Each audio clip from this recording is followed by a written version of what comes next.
Tes tes. Tes.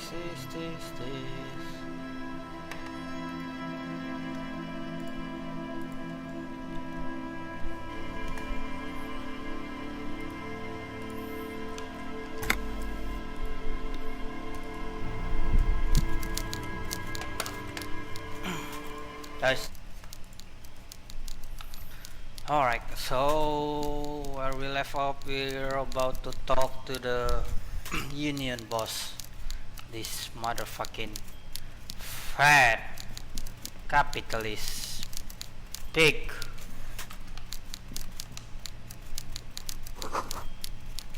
Literally a pig.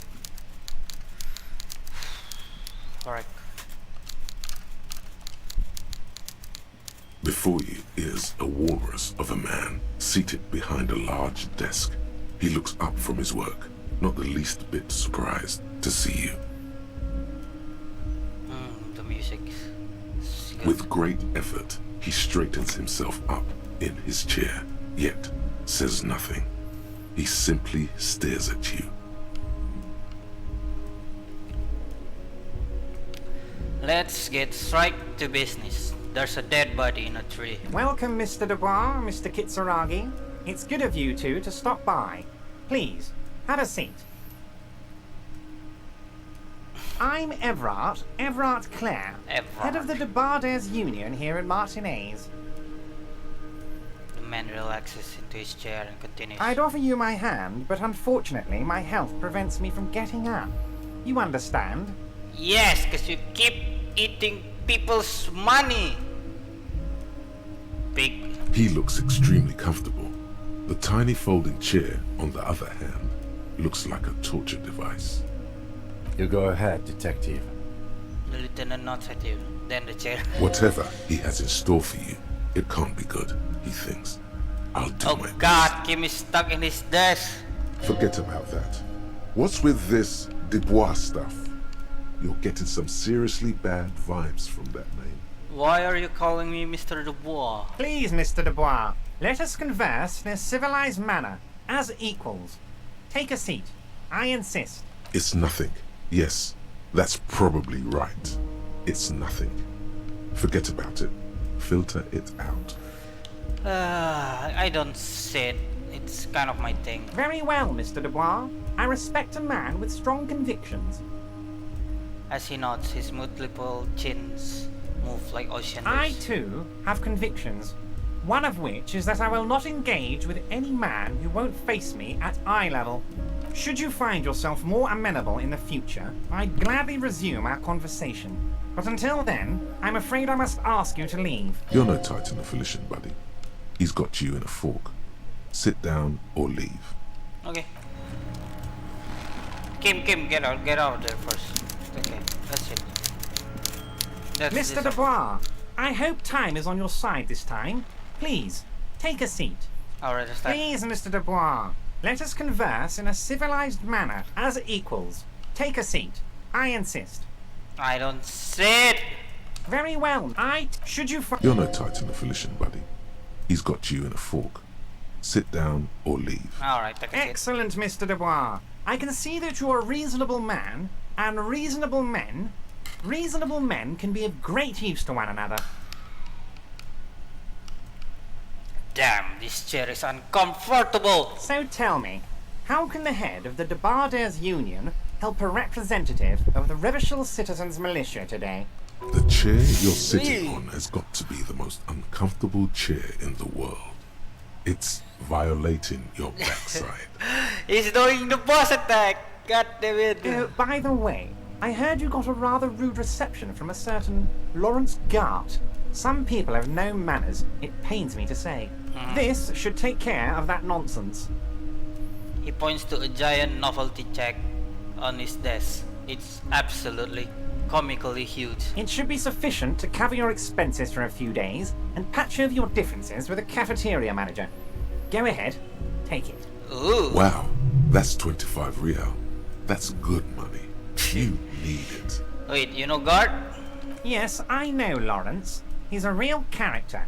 No union man in him. A real piece of work, that boy is. take the comically large check, but don't say anything. Yeah, we're not accepting bribe. It's just a generosity. Is there anything you'd like to say to me? No. No, it's cool. Cool? I wouldn't go that far. I'm sure there are cooler things than delivering a comically oversized novelty check to a cafeteria manager. But, sure, if that's what's cool nowadays. Yeah, I've got integrity. Now, I'd like to set your mind at ease about one other matter. Your lost gun. Let me assure you, Union people are on it as we speak. I've got my best hounds looking for that lost gun. No, His not my slug-like gun. lips move, but all you hear is an echo.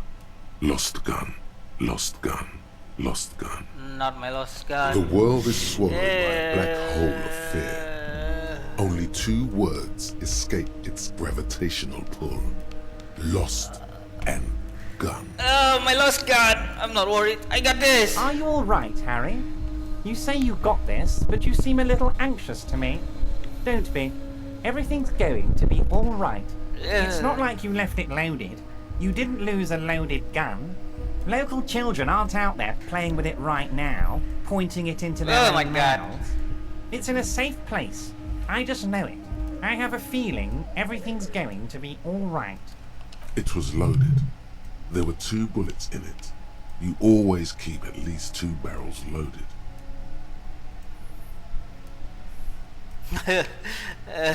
Kim. Kim! Officer, we will deal with this later. We don't need Mr. Clare's help with this. I Yes! wouldn't be so sure about that. Oh my god! Alright. It's not gonna be so bad, right? We have heals too. God, Oh my you're God. sweating. Your knee is jerking. You're about to cry, aren't you? You're about to cry because you lost your gun and those children are gonna shoot themselves with it. No, I'm not about to cry. It's stay cool. Mr. Dubois, you don't look so good. Shut up, pig. What is this, Ah! Mr. Dubois? He keeps repeating. What is he trying to pull here? You need to cool the fuck down. Chill. Chill. Mr. Dubois! Mr. Dubois! Harry! The last man snaps his finger, but to no effect. You're in some stupor. Keep sliding down the chair like a jealous child. Mr. Dubois, are you okay? Oh. Can I get you a glass of water or something? Are you having some kind of medical emergency? Maybe you could use your hands somehow, in a kind of throw-in motion, like you're throwing that Mr. Dubois act right back at him. Please, Mr. Dubois.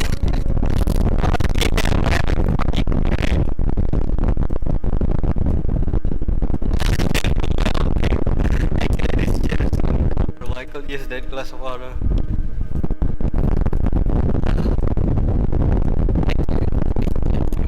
I could use that glass of water. What an odd demonstration of... you got me, Harry. I don't even know what. As entertaining as it was, I'm afraid we're wasting our time.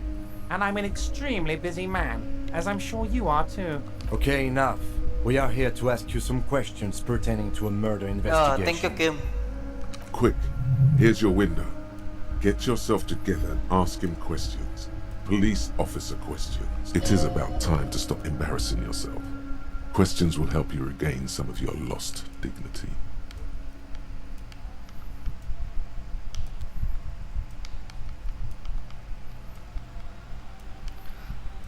I want to talk about the hanging. Oh, of course.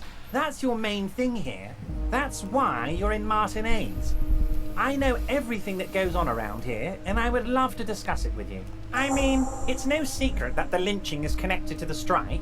So much to talk about. Honestly, it's been weighing on me so heavily. I understand you need to interview me, I sense there's a but. but there's a thing that's been keeping me up at night. I want to talk about the hanging. I mean, if we could just calmly talk, exchange information, we could blow this thing wide open. Yes, that sounds good.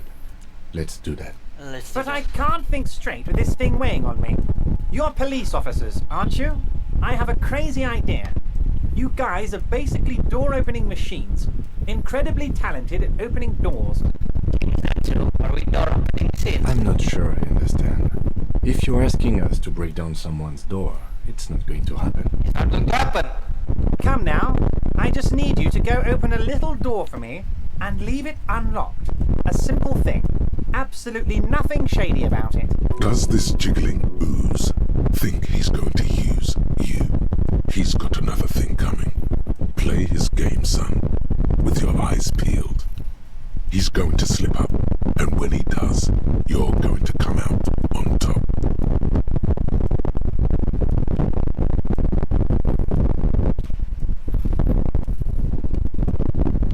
Why don't you just open it yourself? Harry, I'm a very busy man, and more importantly, I don't have that extraordinary physique you do. You look like you could run around all day. I do run around all day. You want to send someone a message that the police are working for you.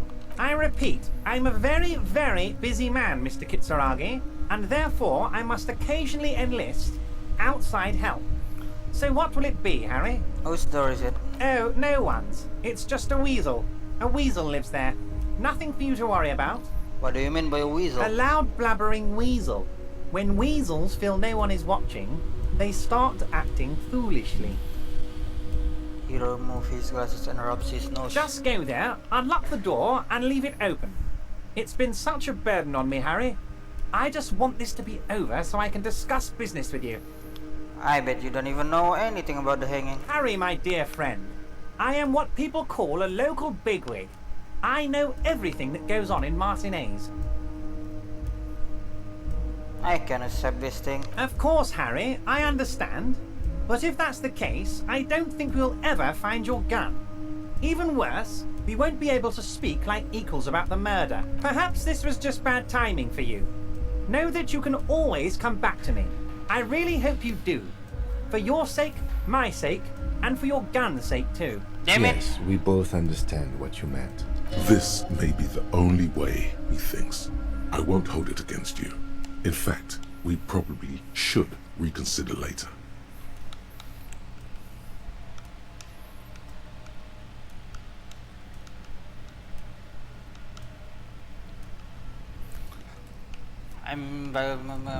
Aren't you going to ask me how I got in? Am I going to ask? Hell, Harry. You spin kicked my strongest man in the face. I saw it from my window. Yeah! Fuck me, Shahed. Okay, okay. I need to be right back.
Alright, I'm back.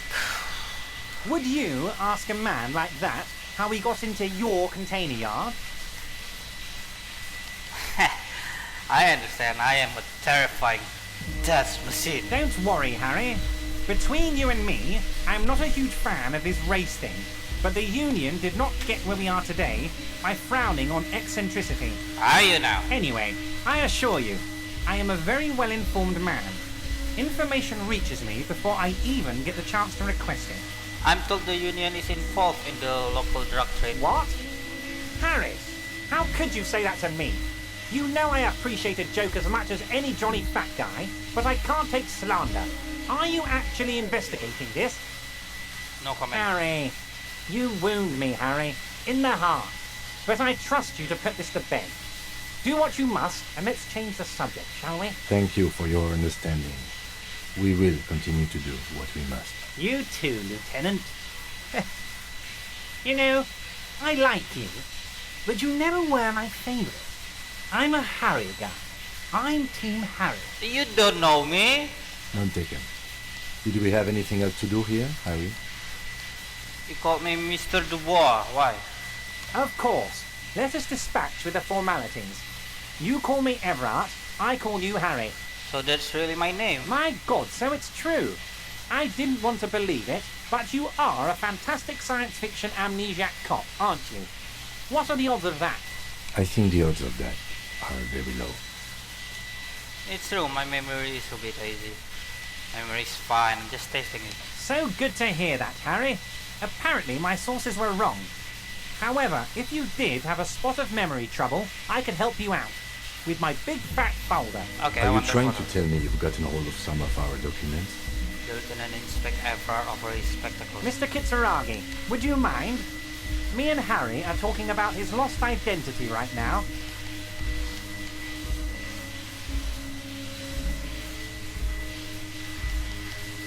Let's get this straight. What is my full It's name? Harry. Harry Dubois.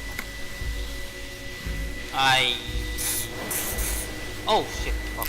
Whatever. Okay, I like it, I can work with And that. I can work with you, Harry. Now, what else can I do for you? Do you know anything about my kids? Do I have a wife? Or kids, or... Family? Harry, you're not a family man. There's not one peep of family in here. Unless you think you're a family man, do you strike yourself as a family man, Harry?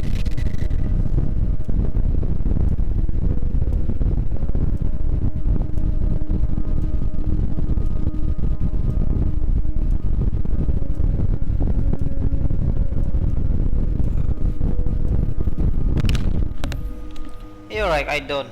That's why I like you, Harry. A good man knows both his strengths and his weaknesses, and you, my friend, you are one of the all-time greats. What kind of cop does it say I am? It says... Oh yes, very interesting.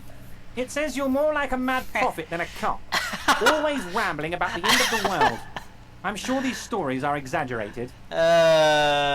Exaggerated effort. The time is now. We are looking at a catastrophic global loss of life. Of course, Harry. Sin, blood, death, catastrophic loss of life. All those things. And that's why you and I must be Jesus. prepared. So let's talk about how we can help each other. Where did you get that folder? Ah, this? My friends in your organization gave it to me, Harry. I find that very suspicious. May I have a look? I'm afraid this is meant for Union eyes only, Mr. Kitsuragi. I'm sure you understand. Please continue, Harry. Let's talk of other Of course, Harry, of course. Let's not linger on personal details and amnesia. You wanted something from me. I want to see Wait. that. You need this to get in and out through the gate.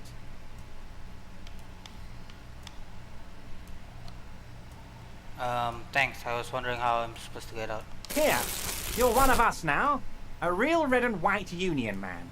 Take care, Harry. Alright, I want to see that. I want to see that. Mr. Dubois, a pleasure as always. You don't have to sit down this time, since you've already sat on that chair. Okay. Let's hear it, Harry. Of course, Harry, of course. See you... have a skill. We have drama -1, drama -1.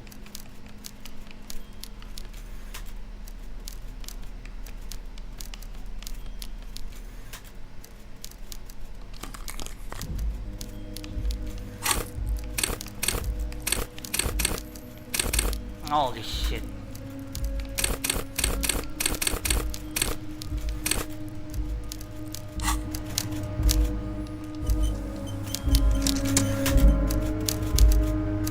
Mr. Dubois, let's hear it, Harry.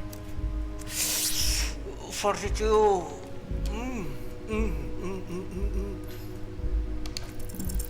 EVRART's large hands are covering the folder, but the God damn it.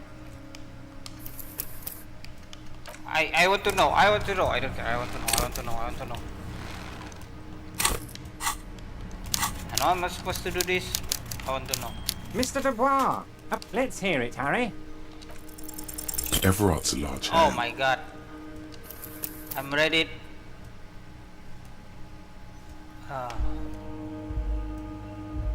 Alright, let's just see. He knows everything about I'm it. sure it's not that bad. At worst, he has an old RCM folder, and I very much doubt even that. Harry, I just know the things that matter to our friendship, and I want you to feel free to ask me about those.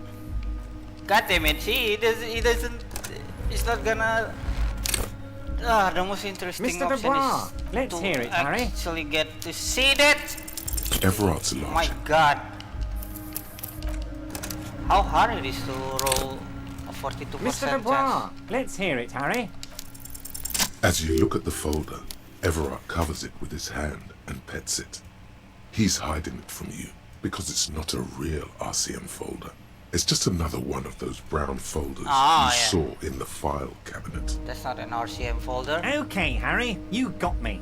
This is from the Census Bureau, not the RCM. Those Census Bureau people are absolutely corrupt. You should do something about them. He got the name from the Census Bureau, and everything else from your actions here in Martinez. Yes, Mr. Kitsuragi from the Census Bureau. Like I said, now I'm actually a very busy man. So is there anything else I can do for you, Harry? A pity. The mystery of you will have to remain a mystery for the time being. So the Census Bureau says my name is Harry Dubois. Yes, that's what I said. Try to keep up, okay? Let's move on. Could you help me get a dead body down You from might the tree? have noticed there's one hanging on a tree behind the hostel cafeteria. Oh my. Don't take this question personally, but why would I get involved in this matter? Mr. Clare, the man was hanged with a cargo belt, a steel-reinforced cargo belt. It's safe to assume the Union had something to do with the murder. Besides, getting the body down would benefit all of us. It's a stain on the neighborhood. Also, I studied the footprint at the crime scene. Worker boots. I can certainly see how having him up there might start affecting some real estate values. He licked his fat lips and smiled. But of course, all joking aside, I am going to help you. He picks up the handset of a radio phone to his right and then clicks a button. Jean-Luc, the cop who bested you in physical combat is here, and he has a little dead body in a tree problem. Namely, he needs it to be taken down. Please extend him this courtesy. You can find Luke down at the gates, but you already knew that. Anyway, he's going to help you. Now that he's back on his feet. I'm reconsidering opening the door you asked me to open. Perhaps it will help me A somehow. fantastic change of heart, Harry. Go talk to Manana down by the gates. He'll brief you and give you the key. Just open one little door. You don't need to go in or anything. I just want that weasel to come home and see the unlocked door. That's it. Anything else we should discuss? Let's talk about my lost gun. Yes, your lost gun. My best men are on it. They're turning every stone, searching every playground, asking kids, grandmas, everyone. Your gun will be found, Harry. Let me assure you of that. It's just a matter of time and effort. The only way to find it seems to be working with him. He might even be holding your gun hostage.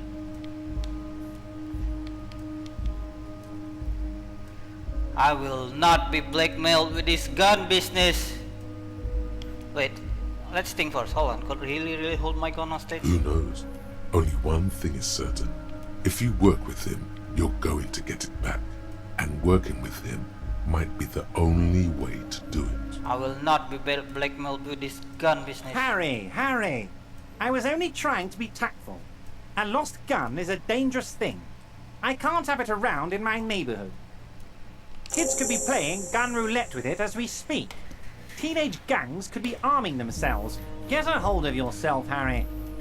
I assure you, we are working on locating the missing sidearm as well. The lieutenant is concerned about the lost gun and feels that the fact you haven't prioritized looking for it is unfortunate, if inevitable, and doesn't put the RCM in a good light. I know. Excellent, Mr. Kitsuragi. That's excellent news.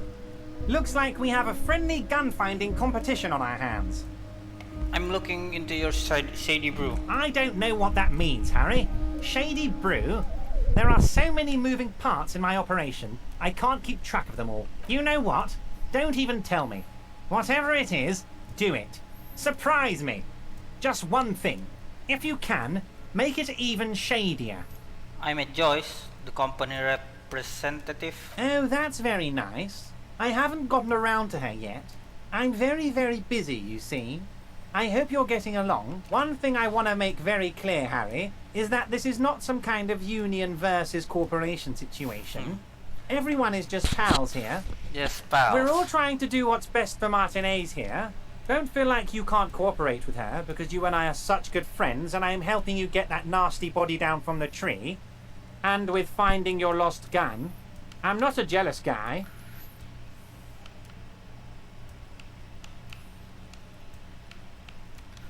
Joyce said the previous union leader vanished under suspicious circumstances. Vanished? Harry, the woman left her casserole in the oven and couldn't make it here in time for the voting. Oh, did I leave my casserole on? Better go home and check. The election can wait. When she got back, the whole thing was over. What happened to the previous negotiator, Mr. Gaumont? What do you mean, Harry? Nothing. I let him go. He made concession for the company in previous negotiations. Why would you let an ally like that go? He's an old man, Harry. I wanted him to spend more time with his family. God knows how long he's got left. You called him a midget. Harry, I have little people in my organization. I would never call someone a midget.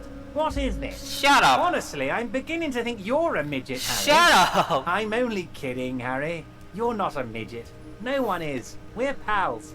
It's hard to say if he really lost his temper, or if this is another one of his tricks. This man almost never angers visibly. EVRART. Joyce seems to think the union is lowballing her. Yes. Low balling, of course. This isn't a casino, Harry. Real people, real livelihoods are at stake here. But everything's a casino for those rich types. You think everything is a casino? His expression makes it clear. This is childish and irresponsible behavior. Why haven't you let her in to see you? If she actually wants to see me, she will find a way. Any good negotiator would. And I just don't have anything to discuss with a bad negotiator. He doesn't want to see her. It's as simple as that. Okay, let's talk about something else. Of course, Harry. Let me just assure you one more time. It's perfectly okay to share anything we discuss here with this Joyce. This is a completely transparent organization. I have no interest in what she is doing, but I myself have nothing to hide. Your business is your business, and I respect your privacy. Just remember, none of this is secret. Tell her about all of it. My brother's picture, my singing swordfish clock. Tell her how overweight I am and how I'm helping you find your lost gun. Tell her about everything. EVRART doesn't mind. But you definitely will mind the drug trade, right? This is weird. Not nice weird, but okay. What's in the container that's outside your office? My dear Harry, there are literally millions of containers in this harbour. I couldn't possibly remember what's in all of them. There's something special about it. It was attached to the Kvalsoon crane? Harry, you smooth-talking son of a bitch. Time is a precious resource, and I don't have enough of it to count containers with you. Smooth talking. Maybe that's the way to go about opening the container. Yeah, I tried it, You should at rhetoric. least try convincing it. You said, why would you open door with rhetoric? Ever, I'm going to leave now, but we might talk again later.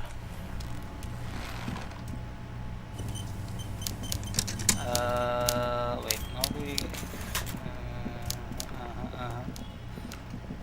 alright, so we talk to Measurehead, or we talk to this guy first? Oh, hey, mister. I knew you'd be back to talk with old Leo here. Yes, I did. It's like Lady Lariche said when she opened a bathhouse in the basement of my apartment building. They can only get so far before they're aching to get back. And lots of folk really did keep coming back.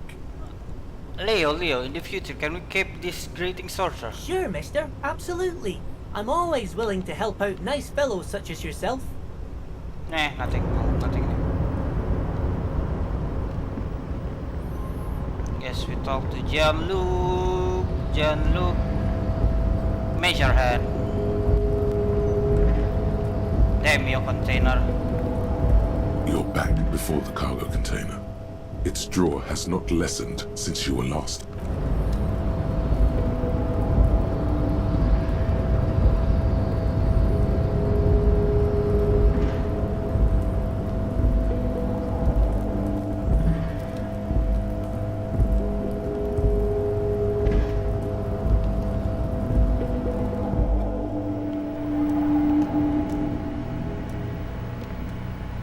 The already familiar cold touch of plastic welcomes you as you pick up the handset.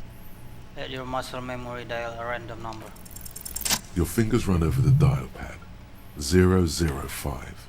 That's the dialing code for Revachol. 4952. And a moment of hesitation before entering the final numbers. 993. Calling. Still calling. Then Video Revachol, 24-hour video rental. You rent 8 and 10mm film for home use. This is Lummy. How may I help you? What is this place? Video Revachol is a 24-hour video rental. You rent 8 and 10mm film for home use. This is Lummy. Do you know me? No. No, I mean, what is this place to me? Sir, I don't know. It's a video rental. Maybe you rent videos here. Why did I call you? Maybe you called to extend your rental period? Do you need to extend your rental period? My name is Harry Dubois. Do you have anything on my name? Let me fire up the machine. Dubois. Here we are. You haven't rented anything in 5 years, but you still have a copy of Blue Ocean Hell from November 46. Whoa, not a fun film, that one. What kind of film is that? It's not an easy watch. After the death of his daughter and subsequent divorce, Ziemsk immigrant Egidius Wojcik tries to come to terms with the onset of dementia. No wonder no one's been missing it. Still, it would be great if you could return it to us. We're on the corner of Voyager and Main. on the corner of Voyager and Main, a large neon sign hangs on the side of a building. Video Revachol, 24 hours. It's raining and there is almost no traffic on the street. A woman's footprints in the mud lead away from the front door. Tiny heels tiptoeing down the road.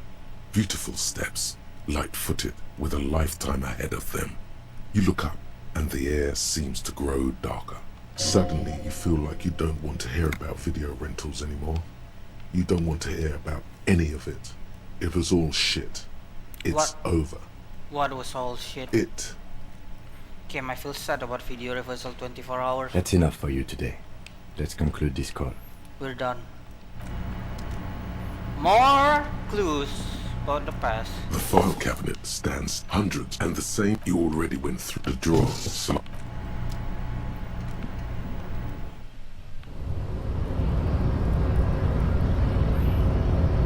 Hey, racist! Do not presume this has drastically altered our race dynamic. I knocked you out like a god of martial arts. True. I said nothing about our personal dynamic. That has altered. A little.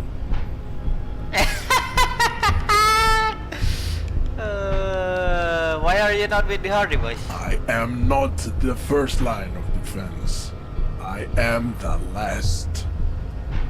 In addition, these so-called Hardy boys are an effeminate clique of Effeminate? bodybuilders.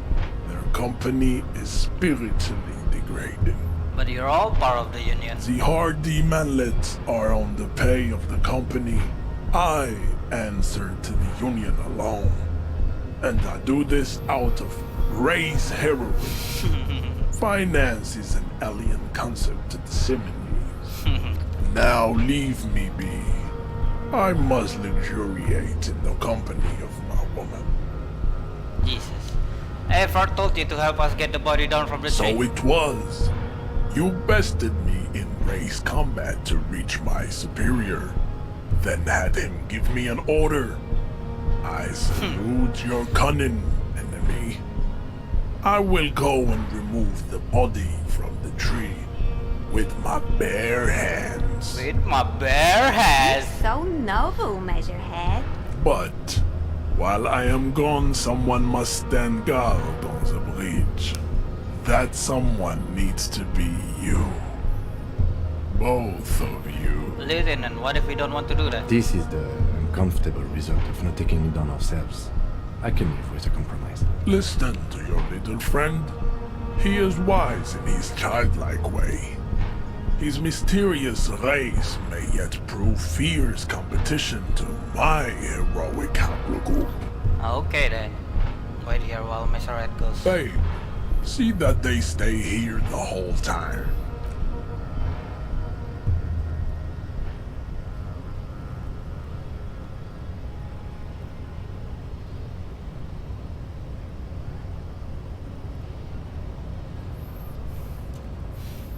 The woman's gaze follows Measurehead as he leaves. So, you guys are like cops or something? Yeah, we're the law around here. Cool. I like men with guns and power. I'm Katya, by the way. You hear that? That sound. He's breaking something. Yeah, Jean-Luc must be really tearing it up over there. I wish I could see it. I also wish I could see it. Look at you! RCM rent-a-cops! Guarding that bridge like EVRART's lapdogs! Is this where it's at now? The RCM is for sale! And who are you? What is your business here? Why are your clothes 4 sizes too small for you?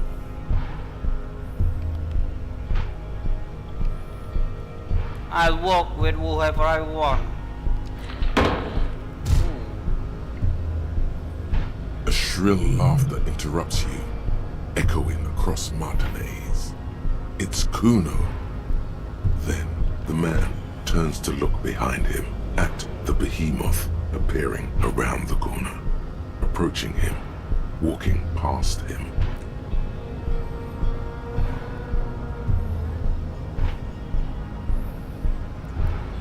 Whoa, why do you look like that? You look like shit. The corpse has been removed from the tree. Stand down and congratulate yourself. You have sided with Ray's victory today. There has been no side choosing. We did what we had to do to keep order. And what you had to do was to become a Union man for all to see. Live.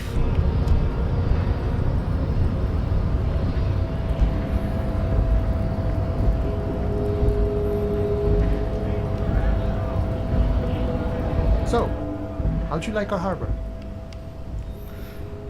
Labor Utopia. Complete shit! It's but a rest area on the path leading across open plains. Right. You talk to the boss, eye to eye, like men of the plain. If you have any more questions, I'm set to talk. If I said you have a key to the door, A key, huh? What door is this key supposed to open? I was hoping you could tell me.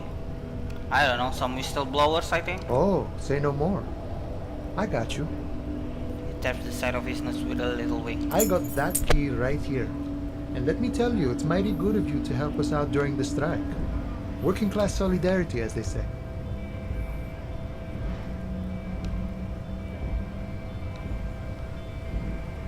I heard something about a weasel and it didn't sound like a local polar weasel, if you know what I mean. Polar weasel? Oh, I know what you mean. I'm pretty sure he's actually Occidental, though. So you're gonna be committing fratricide, my racist friend. What you're looking for is a basement door behind the greenhouse. That's behind the whirling in rags. That's all I know. Our organization is what you call compartmentalized. Means we keep out of each other's business. Okay, but where did you get the key from? The janitor gave it to me. Nice fella. We talked about life and things that really, truly matter. None of this mess we're in. This jiving and juggling. What's it for? To feed our children, I guess. Anything else I should know about this task? This visual person when he'll be home? I'm more of a philosophical dock worker. I like to talk about the big picture stuff.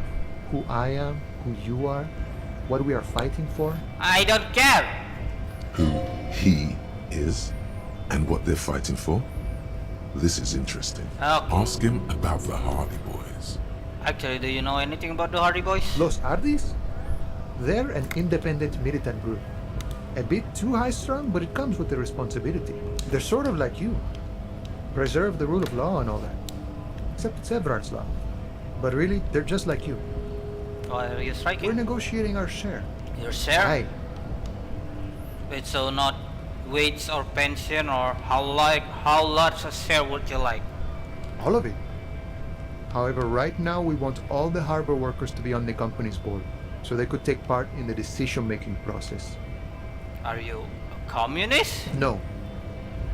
I don't think I'm a communist. Seeing something of value and saying I want it all to myself is a much older and simpler notion. No science to it at all. Even a weak child can think it. The only things holding someone back are I can't and I shouldn't. But the stuff you do line up here below with the World Republic wanna put yourself. I have nothing against communists. They are honorable boyaderos. They have good analysis, but my own code serves me well. If my code starts failing, a code can fail a man as well as a man can fail a code, then I will have to submit to a new one, which may well be communism. He knows who he is, firmly grounded, has no need to reinforce or elaborate his political identity to himself or others. It sounds like you're a communist who thinks he isn't doing enough to call himself one. See, I am primarily a lazy person. He looks very amused, as if thinking about some private joke or mystery. The boss man, EVRART. What can you tell me about him? I think it's best you make up your own mind now that you've met him. In my eyes, he is a capable organizer and a decent businessman. What does bossing in the union entail anyway? I guess you kind of get to be the village chief. He oversees the harbor, makes deals with the owners or other relevant parties. Watches out for his own. By that, you mean corruption? Yeah. By heavens, why would he not be corrupt? We live in a harsh and disordered world, see? And in this world, the old man is corrupt for our benefit, and we know it. Appreciate it even. He is, personally, not too lavish. That does seem lavish to me. He is reasonably lavish, sure. That's his prerogative. It's not like you want a saintly demeanor on a corrupt motherfucker. That would be a manipulative illusion. Fair. Besides, there are no non-corrupt systems in the world anyway. And moralism is the most corrupt of them all. You seems to have spent a lot of time thinking about the political situation. Sure. I've had the necessary free time. Fortunately, there's always time. The look in his brown eyes conjures up an understanding. For him, having command of his time is the most important thing. The man sits on the railing, his hands reaching far and wide. Yet it feels as if he could, effortlessly, go even wider, if need be, an endless torrent of time. Any idea who killed the hanged one? The mercenary, eh? Who could have killed him? That's indeed the question. Why even do such a thing? The harbor is a prime area of suspicion. In your opinion, are the dock workers involved in the killings? What a thought! Why would noble workers resort to such a thing? Unless they were pushed, of course. Pushed how? Your dead guy was an enemy combatant. Hello. What is that? He was an agent of the opposition, attempting to undermine our honorable efforts. Did you kill him? I ain't the murdering type, but that's just me. Large organizations like our union have all sorts of men, with all sorts of skills. He means a more violent faction could easily take care of such a thing. Understood. This has been of limited use. Still, thank you. No problem. I wish the best to you in your search. Sure, I'm glad it's not my search. You fucking lazy ass. It's clear you like the hard stuff, Brota. The what? Sounds like my stomach is growling. Evening falls. The time has come to take the vow. Vows? The vows are blood and flesh. What? What is my lower intestine going on about? Lower intestine. The term is metabolic and circulatory system. Okay, but what's the hard stuff? Fascism, bro. Oh my god! I'm a fascist cop! What is fascism though?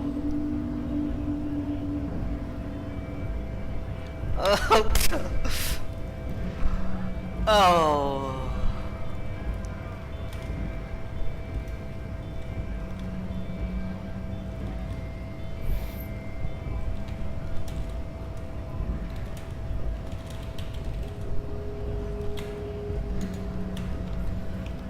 What is fascism though? Many things, but it's mostly about trusting your gut. Who does your gut tell you is the source of Reverchon's problems?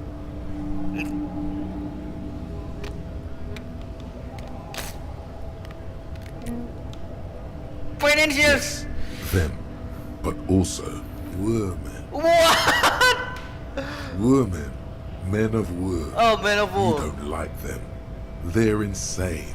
Oh my Their god. idiocy needs to be scrubbed off this world with rubbing alcohol.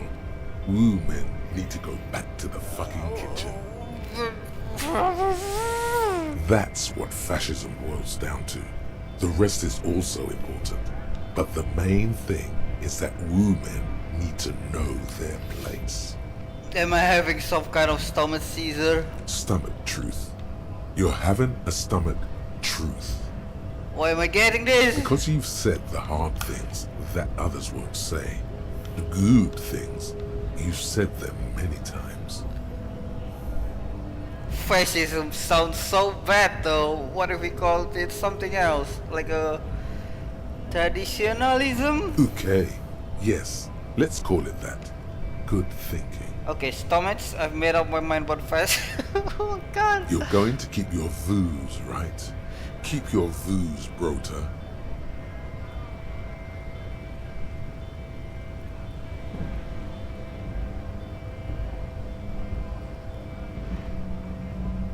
I'm a fascist cop.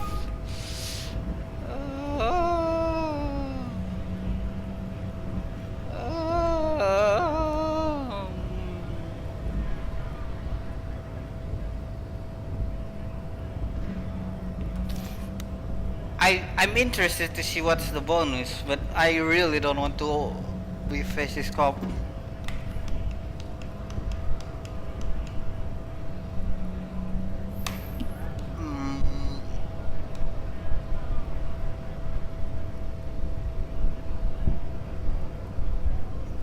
Okay, if I could, I want to see the bonus. But I'm not a fascist or traditionalist. For the nation, smart. Best not to mention the women too often. That's why you're the head and I am the stomach. No, fascism is about industry and politics and nationhood, not women. I'm absolutely okay. Of course you are, Bruta. Of course. Bruta. Pat your stomach. Oh my god, okay.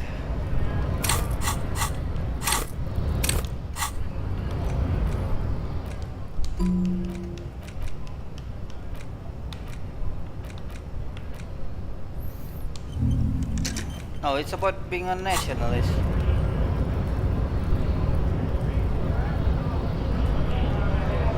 Hey, you have anything else to say?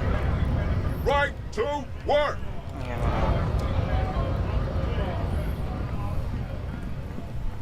Wait, let me sell my tar. The tear machine stands in the corner. Your bottles clunk into the machine. Do you know what you should do with that money, kiddo? You should buy more alcohol. Enter the endless cycle of consumption. I want some. A small cabinet on the wall is filled with various medicine bottles. Okay, here. Okay, here. I hope Saint Baptiste makes you feel better or something. Okay, here. Okay, here. I hope Saint Baptiste makes you feel better or something. You see several packaged raincoats. The packages are small, discreet, sloppily stacked, making them easier to take unnoticed. No need to worry about knocking over a display. A colourful display of there, in that dark green glass, all in vain.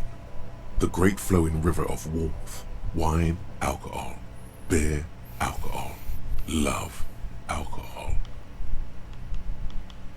I am in heaven. I need it all so bad.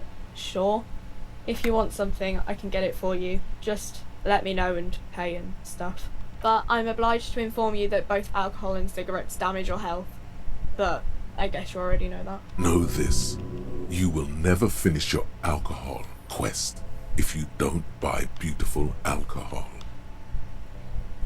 Please tell me more about this product. The pale aged vodka is special, I guess. It's stored in pale for a couple of years, which makes it super expensive and super strong.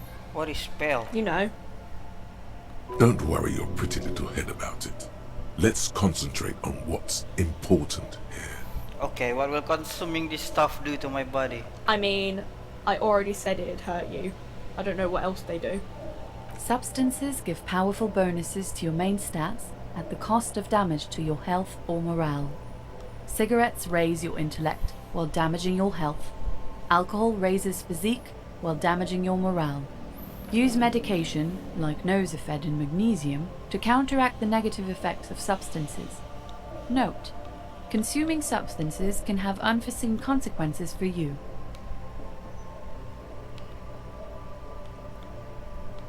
Huh.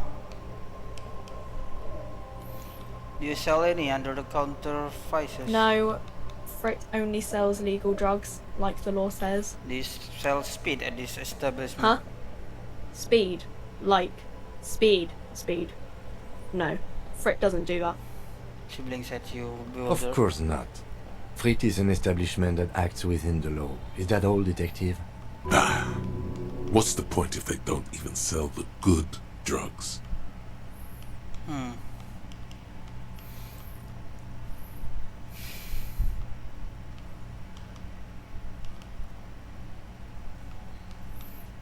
Jeez, that's so expensive. What? Here you go, mister. Here you go, mister.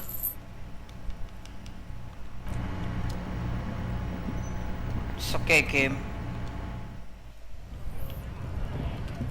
Don't you worry about it, Kim.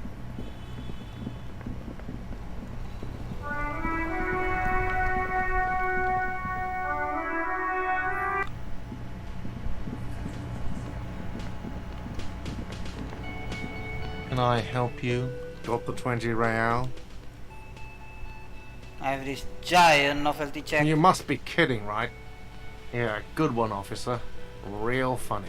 But this establishment only takes cash. Now, do you have that cash, Mr. Novelty Check Man? Frit, near the gates. They'll exchange it. Okay. Then why are you wasting my time?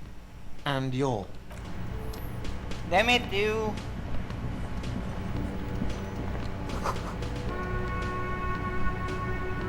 The man ponders his cooking utensils and gives you a little nod, acknowledging your presence. I regret it already.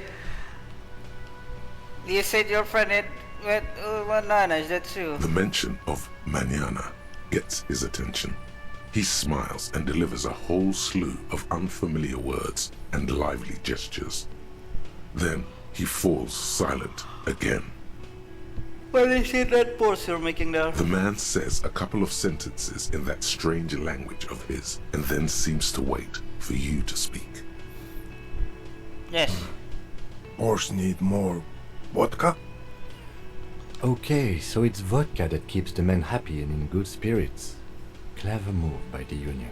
Of course, vodka. Now that makes a very, very special borscht indeed. Turn it up and then ask for some yourself. Turning it up seems like a dangerous idea, honestly. The place is a powder keg. Yes! Turn the vodka up! He smiles, nodding vigorously, then pours half a bottle of vodka into the pot. With a whistle, he stirs the brew.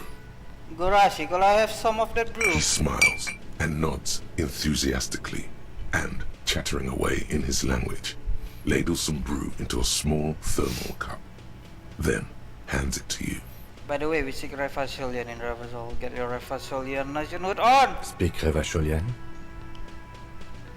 Speak Revacholian, yes, not this funky thing is floating out here. We speak Suren.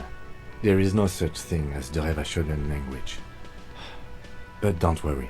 Your I message know, will Kim. be clear. I The know. cook is still smoking, ash falling from between his fingers. I regret His hands being are large fascist. and clean.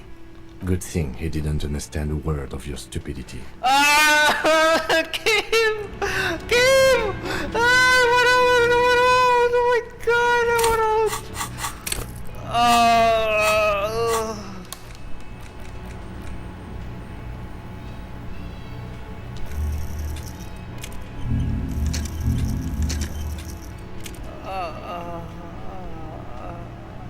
Whatever.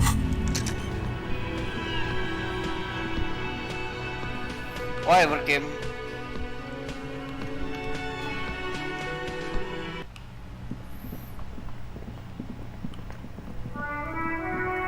Hello there.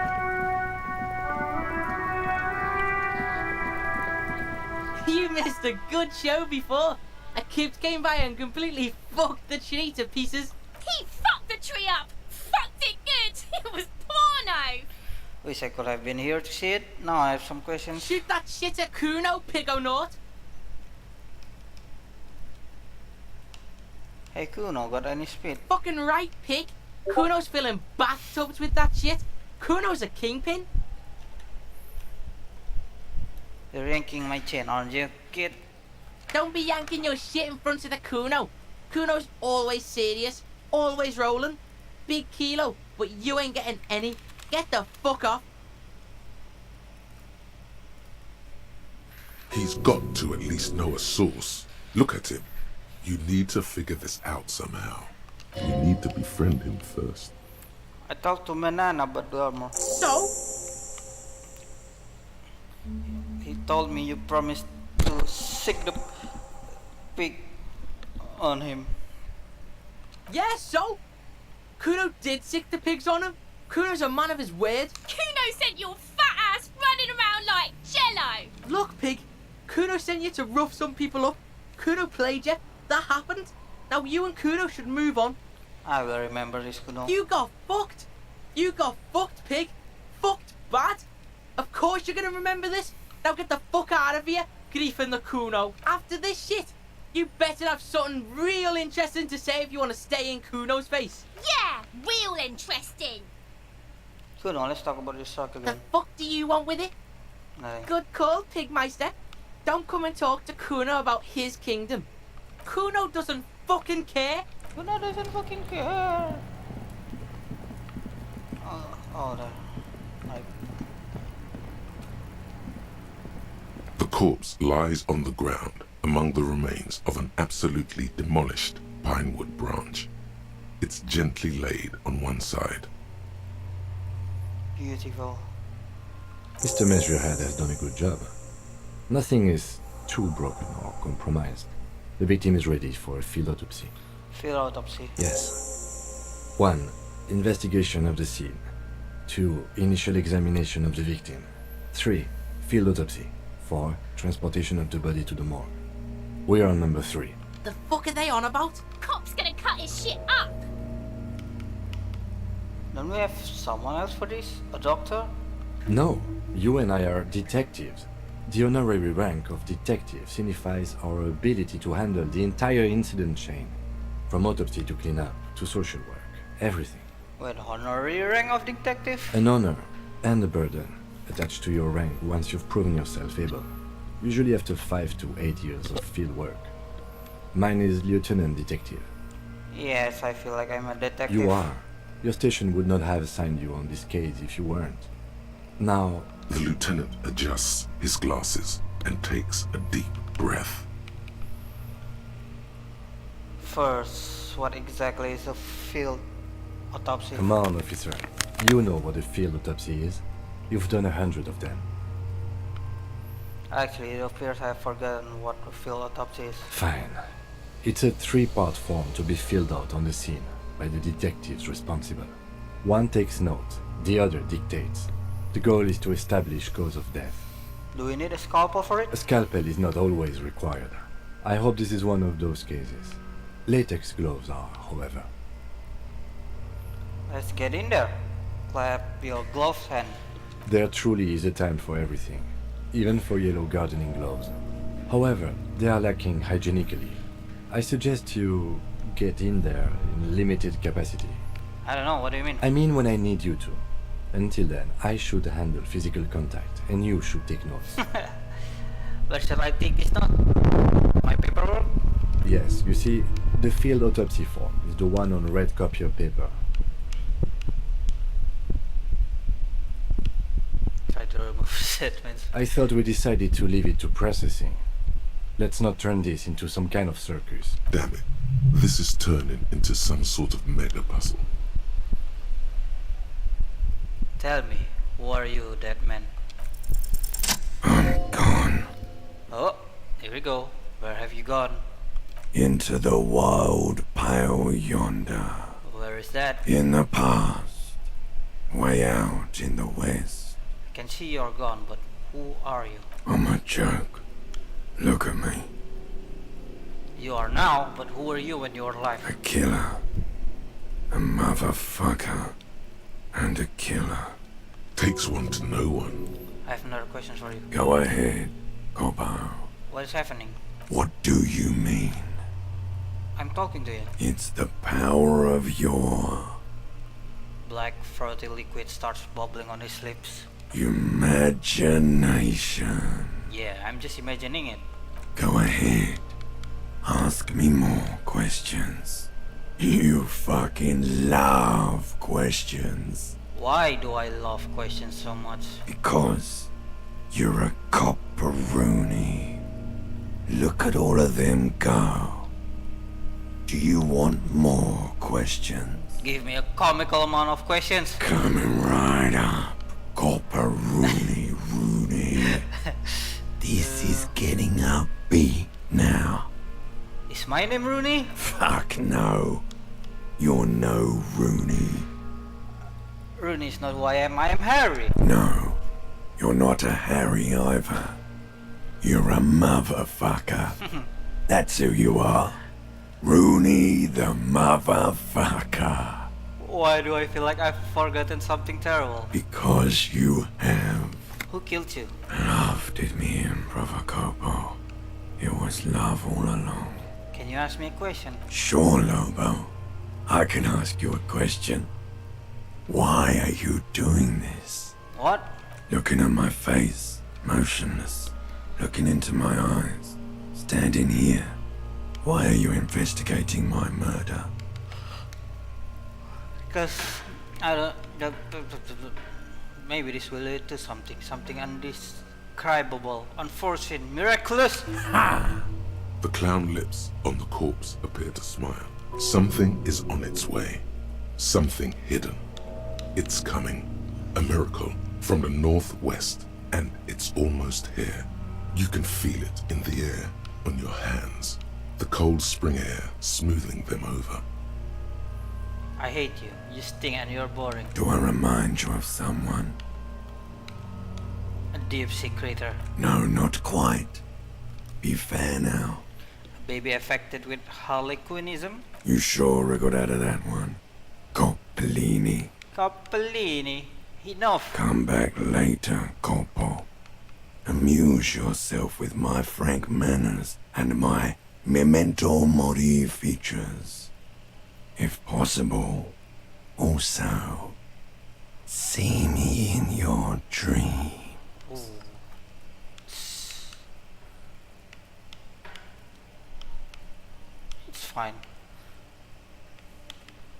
open your ledger and fill autopsy form. The dead man stares in silence as you crack open the ledger. The bright red paper is covered in boxes and lists, describing the condition of his skin and organs in 3 parts. Above those, an 11-field info form needs filling out first. It begins with 1. Assistant. That's you. How are you doing? The gloaming. The corpse is indifferent to the time of the dead light and great culling. Just lies there. The next box says Coroner's case number KK57-0803.0815. Write it down. Next. Name. NA. Next. Date of birth. NA. Age. Roughly 50. Right, roughly 50. the corpse looks ageless, like meat on a hook, teeming with opportunistic microorganisms, letting out a foul-smelling diamine compound. Your eyes turn watery. Race. Mondial. Write it The down. pudgy mess of curdled meat looks neither mondial nor anything other. Sex. Fucky, fucky! The little mother exclaims energetically. Male. Pigs can have sex!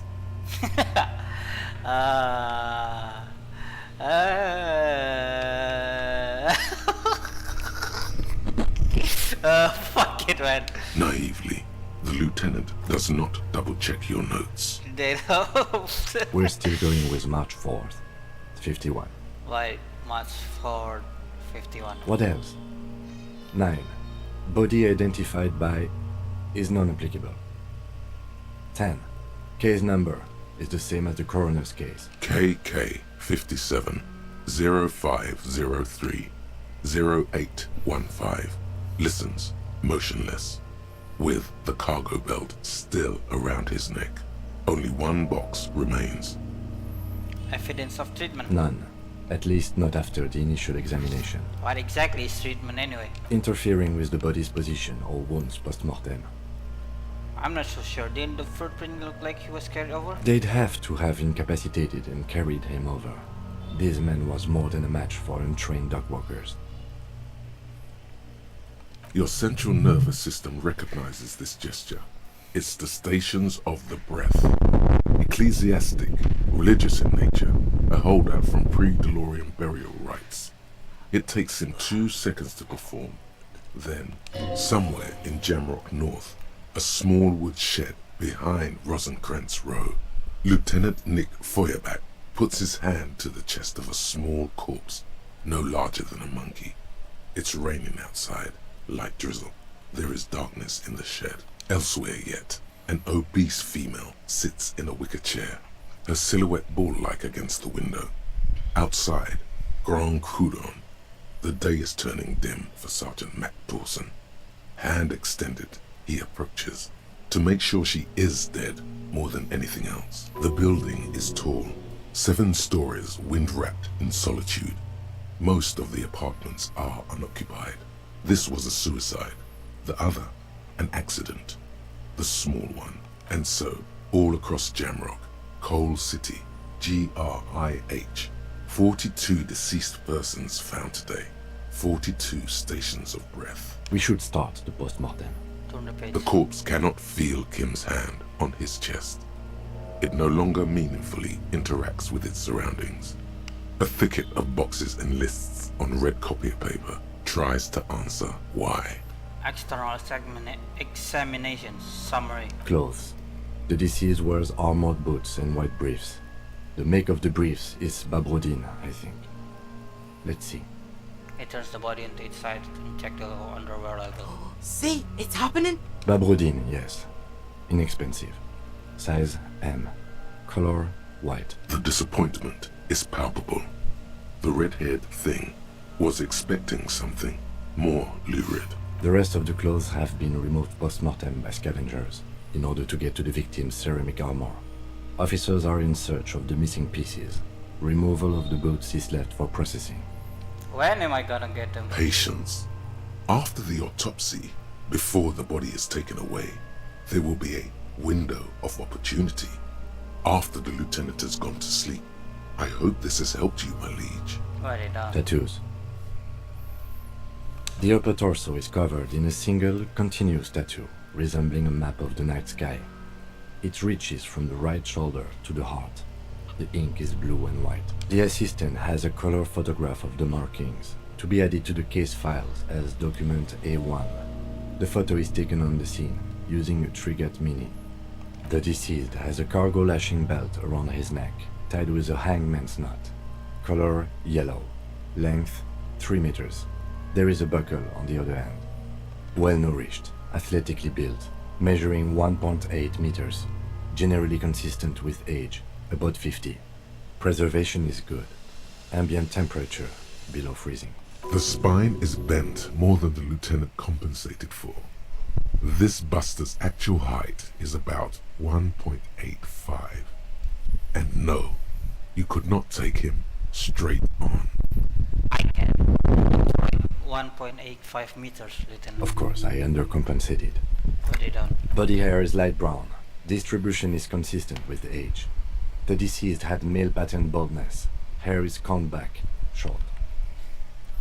Touch the corpse hair before moving on. The hair under your latex fingers feels cold to touch, wet. Show his hair. The stench is suffocating. Strands of dark brown hair start sticking to the latex of the glove, like thread off a rag doll's head. There must be brilliantine in there. He's combed his hair back with oil. Keep petting him. More hair sticks to the glove. Hair off the rain-soaked head of a dead man. There are bumps and dips on the skull below. An alien landscape. Write it down, adding the brilliant in. Lividity is consistent with hanging. The head is congested. Contusions are present on the head, chest, and thighs. Consistent with stone thrown post-mortem. Low velocity. Fucking low velocity? You think Kuno doesn't know what you're talking about? Velocity was fucking max. Talking shit about Kuno's velocity. In addition, there are bite marks on the face, scalp, and chest. Consistent with predation. Write it down, but I meant for high velocity. You get your mark. The lieutenant produces a small folding knife with the other hand pulling on the belt. He starts cutting into the polyester. The stench is horrid. After a while, it's obvious the material cannot be cut. The steel wiring. There's too much of it. We need to remove the belt so we can get to the ligature mark. You got just the right tool for that. The chain cutters. Oh yeah, I'm prepared. The hanged man lets out a joyous little bubble of rot from his nose. Good thing we got these chain cutters. Always good to think ahead. Now, He points at her. we need to cut the belt to see the ligature mark below. Carefully, with as much precision as you can. See, my pig is gonna fuck his head off. No, he ain't. Your pig's a boring fuck.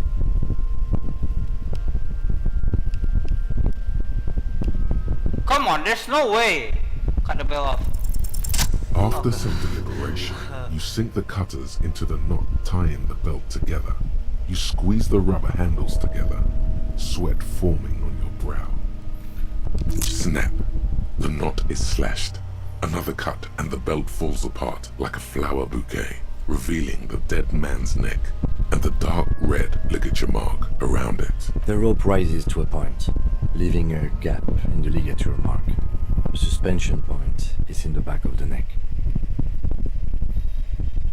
Lieutenant is nail closer, running his fingers along the dark red groove until it does again. As it ought to.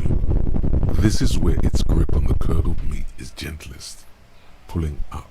Hemorrhaging is observed on the skin, above and below the ligature mark. The mark is well pronounced, consistent with a drop from 1 or 1.5 meter. Chest is intact, normal contour. Abdomen is protuberant, pelvis intact, genitalia. He pulls down the man's underpants. No! Let's get up and see! I fucking knew it! Genitalia is male and unremarkable. No evidence of injury. Inspect the genitals. The dead man's penis is average-sized, congested from the downward collection of blood. The testicles are uneven in length, hanging underneath. The genitalia is greenish. Marbling is present around the crotch. You should touch it. Touch it. Touch it. Doesn't feel like anything. A cold spot under your gardening gloves. Unremarkable, and unalive. My pig's so fucking ill right now.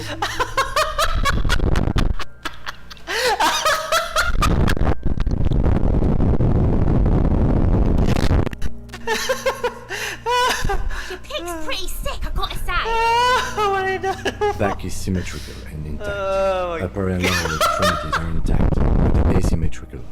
There are all combat injuries on the right hand, thigh, and hip.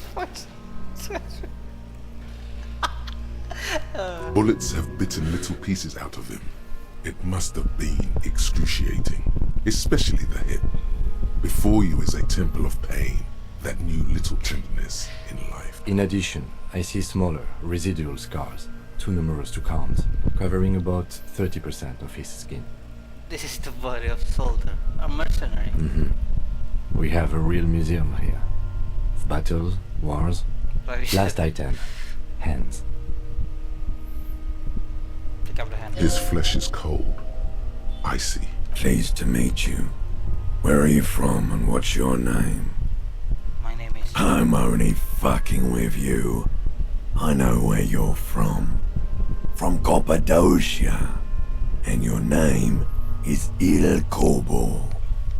What can I do you for, Il Corbo de Cappadocia?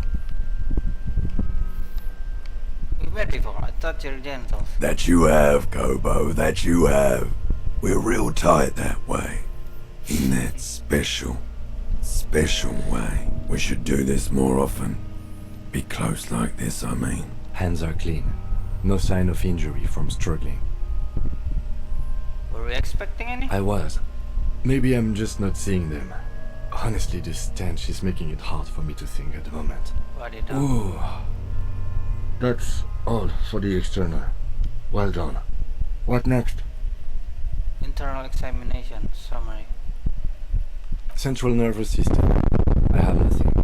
Do you have anything on this man's central nervous system? You don't even have a joke. Musculoskeletal. Purge fluid is coming from the mouth. Not injury related. Eyes and tongue protuberant. Hyoid bone. Let's see. With his eyes almost closed, the lieutenant puts his hand on the dead man's throat and begins to massage it. Gently, a rotting smell erupts from the mouth. Purge fluid runs down his lips, black and viscous. Yeah, jack that fucker off! The hyoid bone is fractured.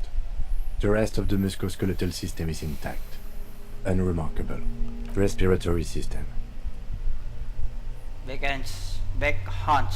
As if in prayer, he begins to pry open the dead man's jaw. He stopped to exert more force. Both hands are used. He's really doing it. The dead man's teeth cut into his gloved hand. Oral cavity shows no lesions. The victim has received dental implants, possibly after a combat wound. Mouth swollen. Hemorrhaging present in mucosa of the lips and mouth. Look inside the dead man's mouth. No scream. No sigh of relief rises from the darkness inside. It's humid there. Sickly sweet air, unlike anything living. You feel like you're about to throw up again. Straight in that mouth of his. No, you don't. You can keep it in. You can keep anything in. Look deeper inside. You manage to Thank you, suppress the Petrus. contractions trying to enter your stomach. All it takes is concentration. Through it, you see nothing but darkness. More meat and darkness. There are ancient mysteries down there, Kobo. Ask me later. Hemorrhaging present in mucus. The lieutenant repeats impatiently. He lets go of the jaw. The mouth snaps shut before you write it down. Hepatobiliary. NA. Why? Don't we have anything? Are you a hepatobiliary expert? I don't think so. Neither am I. And that's it? That's it. Right, NA. Same for toxicology and serology. Both? Unless you have untapped reservoirs of knowledge there. The completionist in me wonder if there's something we could still do. Like a toxicology screening. At this stage, I doubt processing will find anything, even if he was brimming with cocaine. But still, you should add a request. Brimming with cocaine. Right, NA, and add toxicology requested. Cardiovascular. The body exhibits heavy lividity. Blood has gathered in the hands, feet, and neck. Hypostasis is visually consistent with the hanging. Write it down. Gastrointestinal. Gastrointestinal. He breathes sight of approaching rain.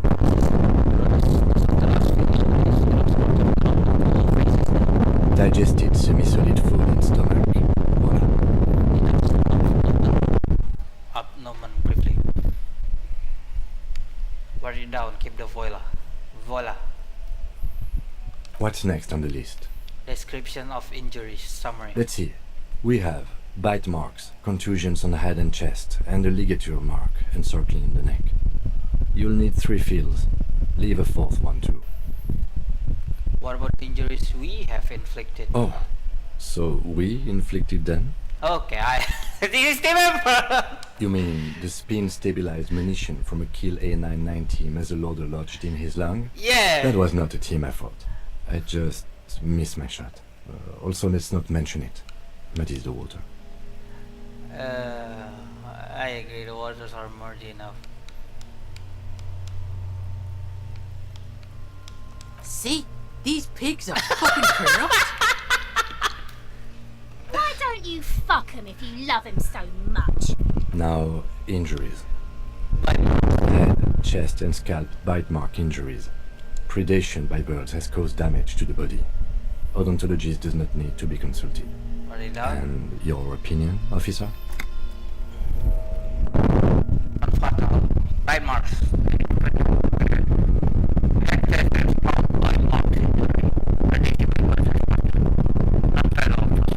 Agreed. Next injury. So, the scalp bleeds from a post-mortem head injury, a stone. The injury does not have the ring of an early inflammatory response. Perpetrator on the scene has confessed to causing it post-mortem. At maximum velocity, fucko! Has confessed to causing it at maximum velocity. Coagulated blood sticks to his scalp and chest, where the countless stones have hit the dead man. Beneath the description of injury, 2 boxes. Right. Next. A dark red abraded ligature mark encircling the neck, with a gap in the neck measuring 7 centimeters. The hyoid bone is fractured. The cervical column intact. I see hemorrhaging on the skin above and below the ligature mark. Depth of the mark, 1 centimeter. No signs of clothing on the neck. Below the note, 2 customary boxes wait to be ticked. The man's head jerks to the side. The ring around his neck is visible. What was that about no chlorine around the neck? You need chlorine for your life.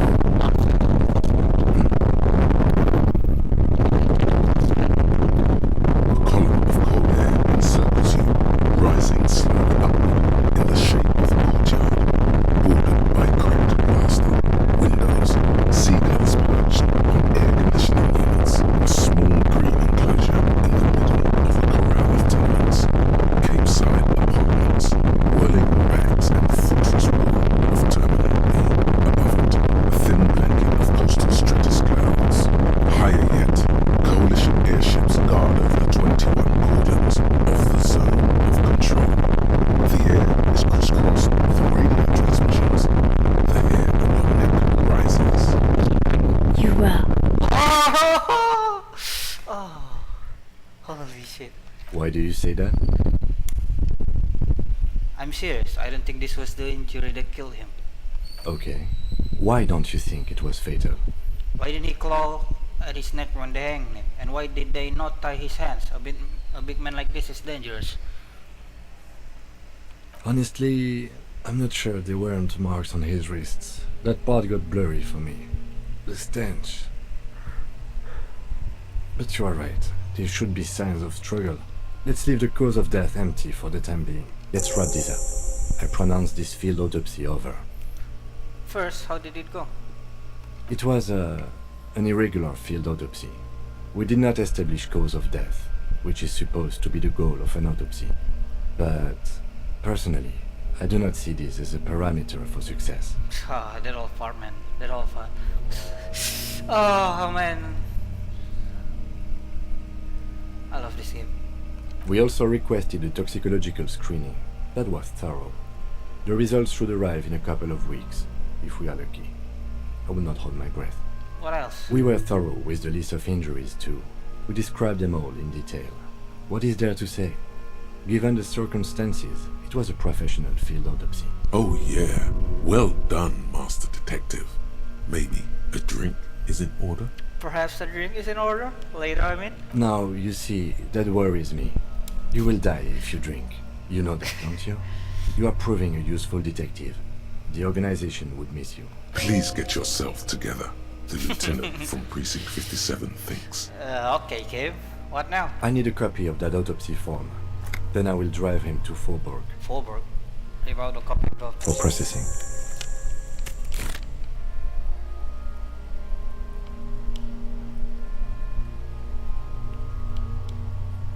Shoot, Looney Rooney.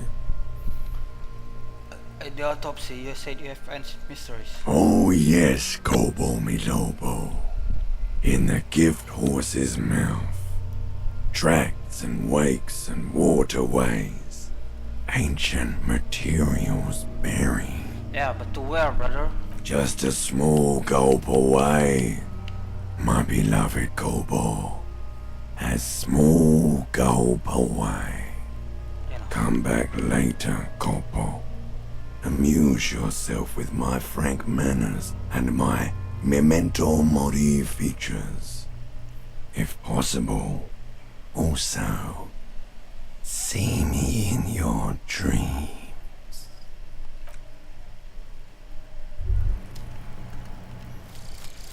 The 15th Indo tribe. Oh, fuck! Oh, no. Because there was the 15 Indo tribe was comprised of 8 kids from Faber and Jamro, running from wild dogs in the valley, hiding sands under rocks and stealing clothes off clothesline, and sometimes even the copper wiring of phone lines. You may have been one of them. This must be a childhood memory. The 15 Indo tribe was your Indo tribe, set to rule in Solinde. The rest of the kids are dead now. Car accidents and drug overdose, only you remain. 10 cents for every green orb click. Learning cap for fair. Not bad.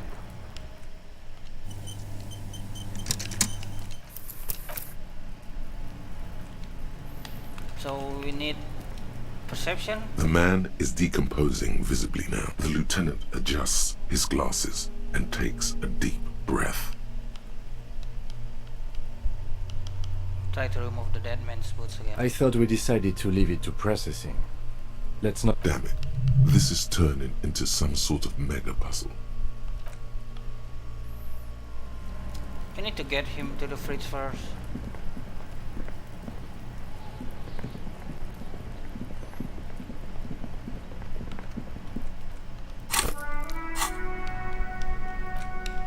Yeah, we have.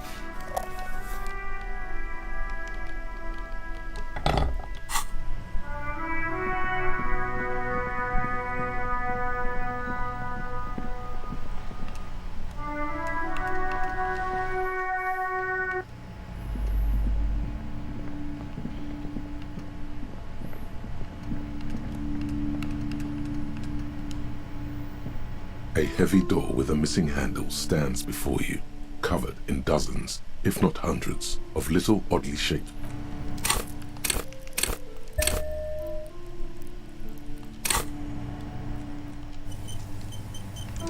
A heavy door with a missing handle stands before you. Only an echo. Oh man. Nah, I need that skill point. God damn it.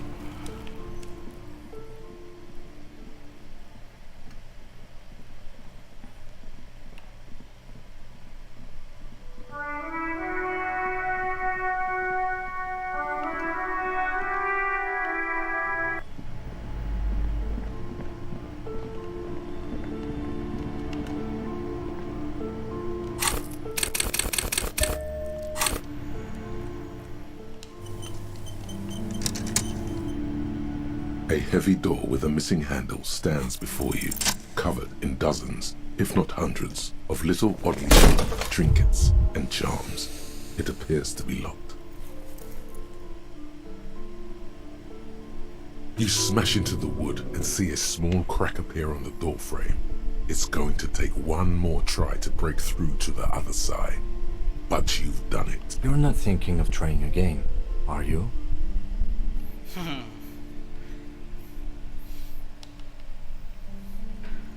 Welcome to Rivasol!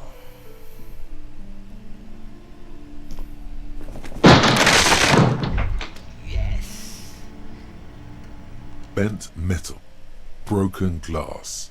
Your path lies strewn with the broken forms of everyday objects. You are the destroyer, the bane of inanimate matter.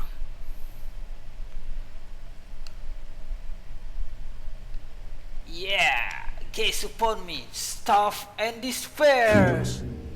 Until go, let's go. Hey, what's up, Kim? What is this place?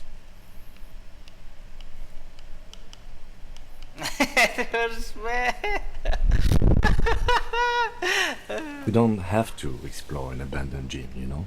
Besides, no one's been here in ages. I doubt the electricity still works. Good thing we have a flashlight on us. Don't forget to take it out of your bag before we move on. An eerie feeling rises in your chest.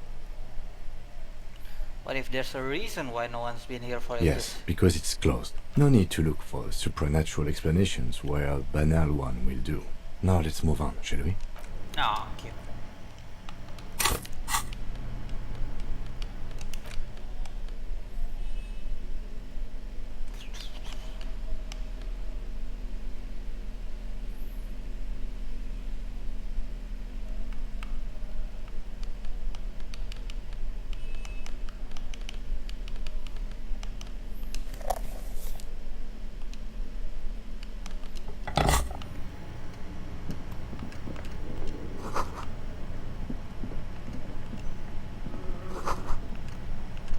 That's so useful.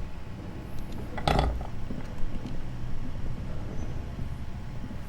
barbell lies on the floor. The color has worn off its weight plates. It's 60 kilograms. Your triceps hum at the sight of these weights. Show the world what kind of beast it's dealing with. Lift them. Why does it feel so familiar? Is this familiar because I'm a weightlifter? No, it's not that. It's the stale smell of rubber, the squeaky sound of sneakers, your bruised knee against the mat, and a whistle. Then the feeling is gone. A memory from another life. When you were young and fit. I think I have physical instrument +1.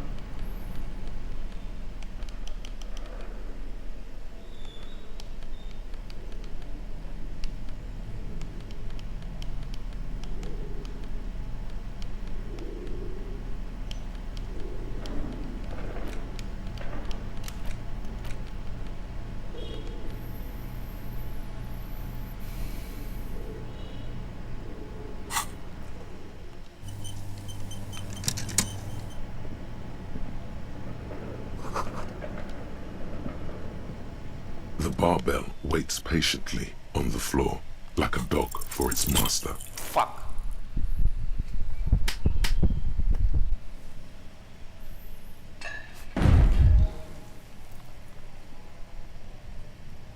You manage to hoist it off the ground, but the barbell feels wobbly and dangerous. Your hands slick with sweat. Turns out you're no beast, just an old man with bad form. Even your body has failed you. It's a miracle you didn't injure yourself. Seems like I'm a little out of shape, or maybe these gloves just suck. Proper weightlifting gloves would definitely afford a better grip.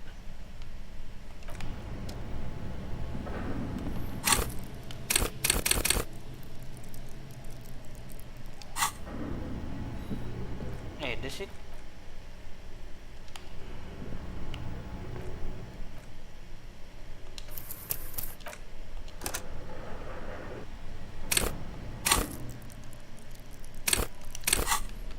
Let's get drunk.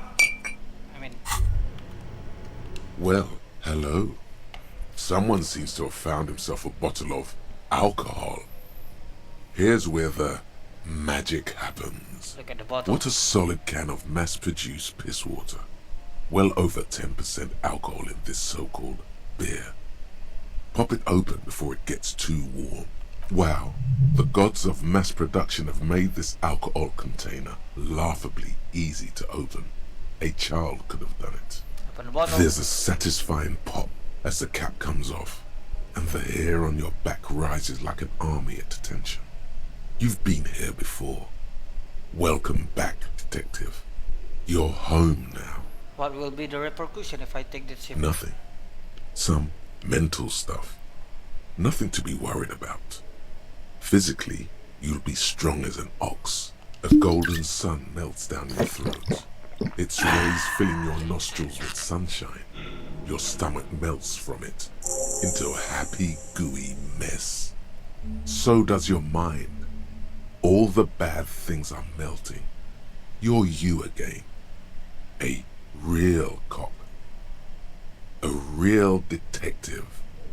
Incredibly well done.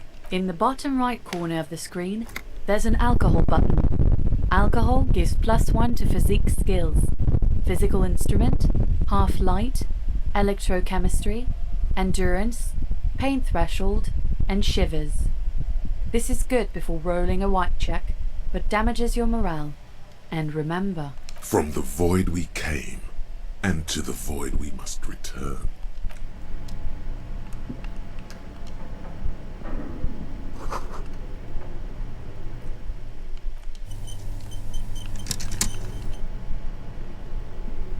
The barbell waits patiently on the floor, like a dog for its master.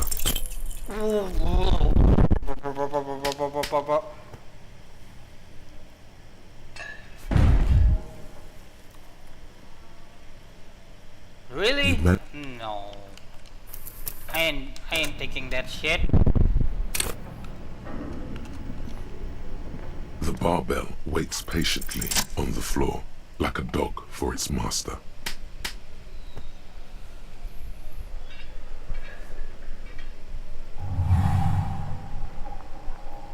Conjuring up an inhuman amount of strength, you raise the barbell up in the air.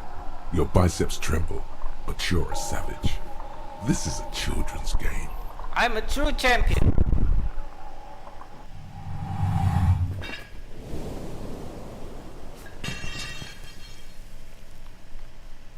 A warm wave of accomplishment washes over your head as you drop the barbell to the floor. For a moment, it feels like you're strong enough to succeed at anything you ever set your mind to. Hey, but you're still in a ghost house. What if someone heard this? What if they know you're here? Good technique.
Your flashlight slides over an old green chalkboard covered in scribbles, sketches, and schemes, like some ancient cave mural.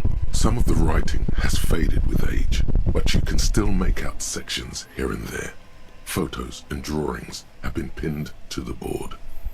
Inspector Rose. These lithe, pointy-eared creatures appear to be different types of welkins. You make out autumnal candle welkins, casting wax-based magic.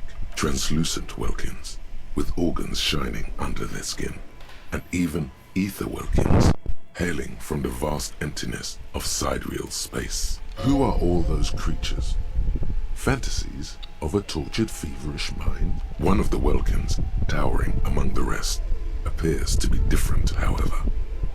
Simon the Welkin, this is important. It's Vara Hamira, a high Welkin, his face white and scarred like cracked marble. This is clearly a Welkin supremacist.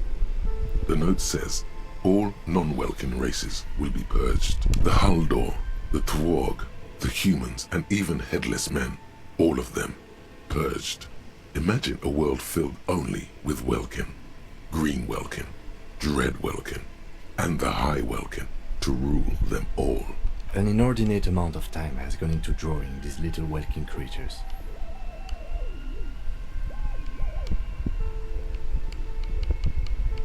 Who are these creatures? Who drew them? Are they real? I have so many questions. This looks like concept art for a project. It's not really real. Why would anyone spend so much time on this? Some people really like building a world, I think. Even if it's just for a game. One of them is a Welkin supremacist. Mm-hmm. Political commentary. That one has a great beard too. Well, this has been educational. Let's move on from the Welkin. Just look at those details. So much effort. Inspect the photos. The photo collage depicts barren, icy landscapes wrapped in perpetual night. You see permafrost and glacial landforms, dead trees grown in under the snow.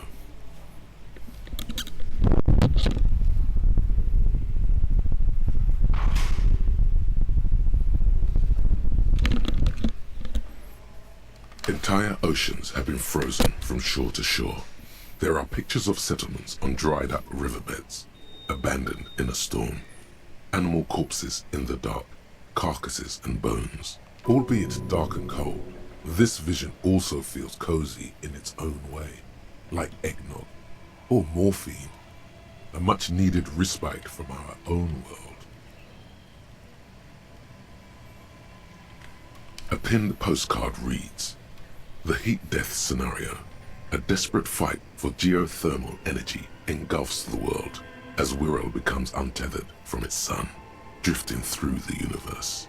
Inspect the schedule. This is a monthly calendar from the year 50. Cryptic words like sprint, daily minimi, and GPI span the marker-drawn grid, the grand scheme of production and money. So much pain. Back pain, neck pain, headaches, carpal tunnel, chest pain.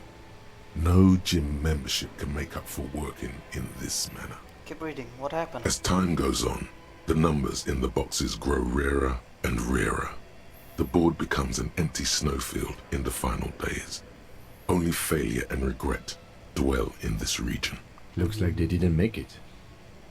The lieutenant looks at the frigid ice field of nothingness. A note in the bottom left corner of the chalkboard says, "See the prod schedule filament for details." Inspect the notes. The handwriting is only partly legible, but you can still make out 3 slogans: "Call in, tune out," "Wirral untethered," and "Heat death of the universe." Outside, a cold wind wraps the building in its bosom. Snowflakes in the wind. An old woman passes what the locals call the doomed commercial area. She tries hard not to look at the bookstore windows. It's unwise.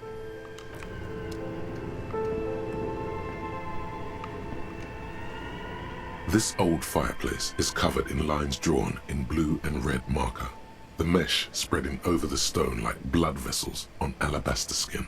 It looks ghostly and strangely ancient. What am I looking at? Radio frequencies, it seems. UKV 123.6, UKV 123.7, UKV 123.9. Some written notes, too. Sparse and cryptic. Radio frequencies for what? Unclear. It looks like a cardiovascular system split into veins and capillaries. Very advanced. So we're dealing with something medical here? You think so? The web is comprised of radio stations, all lead back to one red heart, titled the Game Master Frequency. A note says, this one can listen in on any station it wants. Looks like a surveillance program. They must have had massive air width. These things don't come cheap. Wait, who's the game master? Someone very important. The leader of a massive on-air game built by these people. If it's a game, then who's playing? Whoever decides to call in to a call-in station, it looks like. My God. It's as if the less money they had, the more ambitious their project became. The cost of air rate alone must have been huge. Exactly. This schedule, I know doom when I see it. The company was running out of funding. What else? Nothing. It's just lines on marble. An echo from times long gone. No one has used the fireplace in ages. This appears to be some kind of machine with a cube-shaped heart and a wired framework. The keyboard has a rectangular on-off button.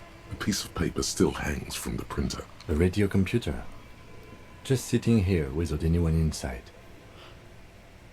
You sound surprised and a bit cautious. This is the Ream Civic radio computer, model RC5120, equipped with a Feld mainframe and a Ream-compatible printer.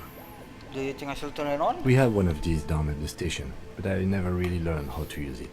Turn on the machine. The machine lights up like some prehistoric animal stirring from its slumber, revealing fluorescent play and print keys on the keyboard.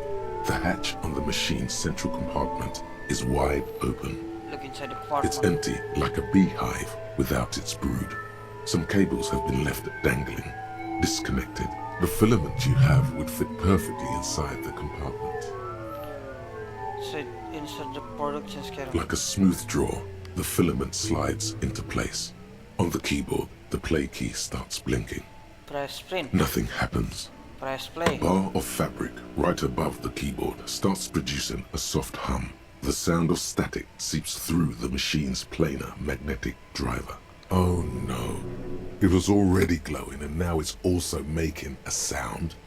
It's probably some alien CO-like technology. The static gets louder, slowly filling up the abandoned hall, until a voice speaks out, crackling and old, cutting into the air. Good afternoon. Fortress accident en rue de Saint-Ghislaine. This is East Insulindian Repeater Station 1. Please repeat. Is this the production schedule? What's the production schedule? The filament you have inserted into the reader. You mean that glowing thing I put inside? Yes. Is that the production schedule? Yes. Good. Please repeat the password. A password? I'm really bad at password. Can you give me a hint? No. Is it my birthday? Still no. This is the police. Please open this thing. I am contractually obliged to protect the privacy of the filament holder Fortress accident. Without filing a warrant with Lintel, I cannot give you access to this filament. I'm afraid we are not doing that, unless we want to wait for a month. Now, can you please repeat the password? I don't know the password. Received. I will register this login attempt. That sounds bad. A login attempt. Something a criminal would do. Don't worry. Passwords have a way of turning up sooner or later. Fortress accident. Is there anything else I can do for you today? Why did you call me Fortress Accident? Fortress Accident is the company on whose name the terminal you are currently using has been registered to. Do you have any other information about this company? One moment. I have flipped through a canal with my series out with studious care. Fortress Accident SCA produces revolutionary interactive call-in radio games. That's what the catalog says. And what's that, this interactive call-in radio game? Any other questions?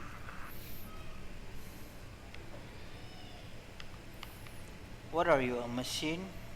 Or are you alive? Yes, I am alive. I am 74 years old and my name is Yvonne. She repeats passwords. Programming people are all paranoid. Yvonne, my partner tells me that you're here because radio computer guys are... Okay, but where are you? How did you know where I am? I work as a repeater at the East Insulindian Repeater Station. It's my job to know where you are, Fortress Accident. As for me, well, I am sitting in my cubicle, surrounded by a wall of radios. On an island on the river Esperance, a small woman, all skin and bones, sits in a room filled with audio equipment. Thousands of tiny lights are reflected back from her prescription lenses, like stars in the dark. Now, please tell me if there's anything else I can do for Tres Accident. That's all for now. Thank you, and goodbye. Tiles on the cube are still smoldering, casting the framework in a soft glow. Fluorescent play and print keys shine on the keyboard. The filament slides out of its glowing nest. Nothing happened. Something's missing. There's no tape in the player.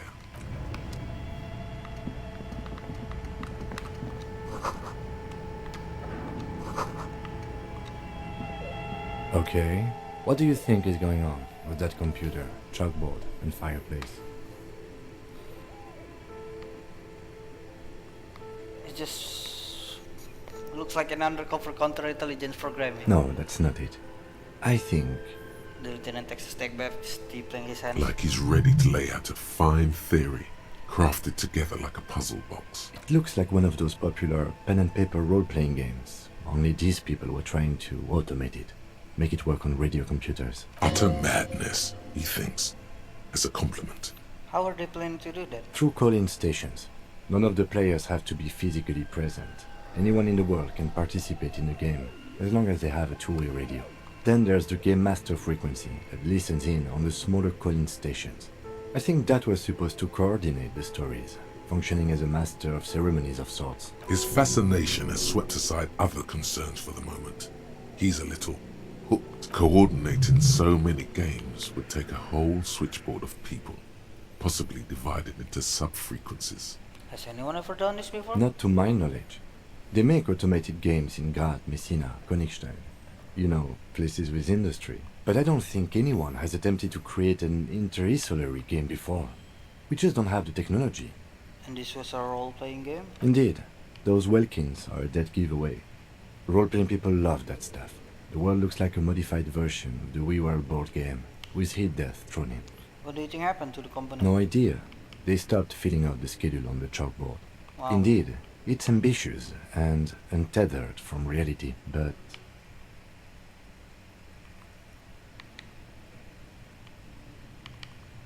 They were insane if they thought they could do this. Yes, especially in here. The lieutenant looks around the derelict room. The pipes howls and a rat crosses the floor in front of your feet. Okay, let's keep moving.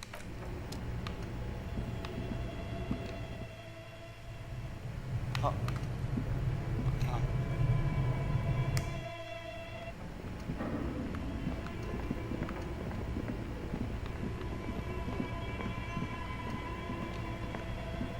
An iron safety curtain curves before your eyes, folded like a bellows.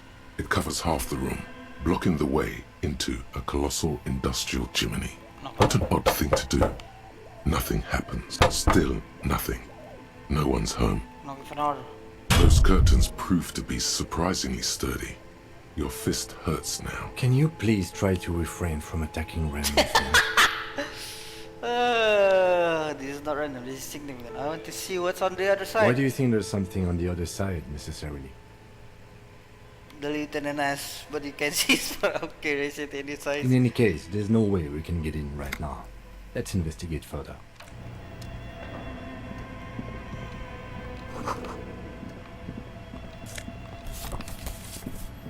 La Delta.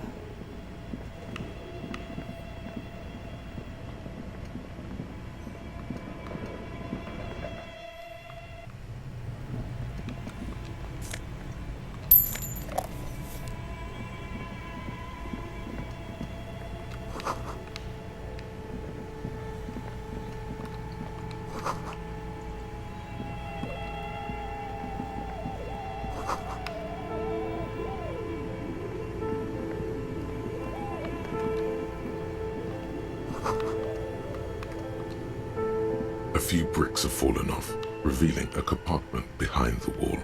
It's too dark to see in. Look, there's a hole in the wall. There is, yes. And there also appears to be something inside the hole. Interesting. Do you want to take a look? Okay. Your hand reaches deep into darkness and spiderwebs. Rummaging around, you find rusty rifles hidden away. Rifles, Kip. Are these any good? Most of them are rusty and inoperable, like the rest, but one catches your eye.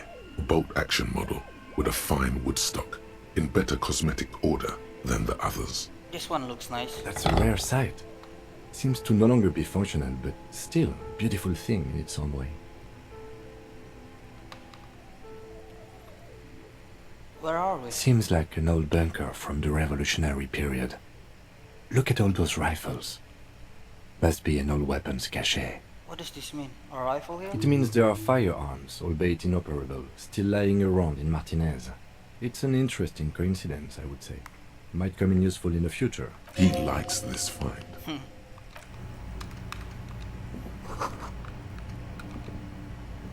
A few bricks of fort.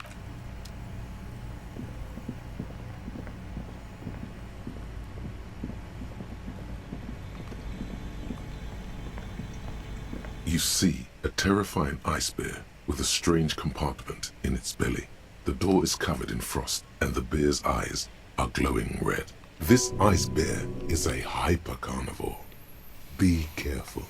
What is this thing? It looks like a giant ice bear. The lieutenant doesn't answer. His eyes are glued to the animal.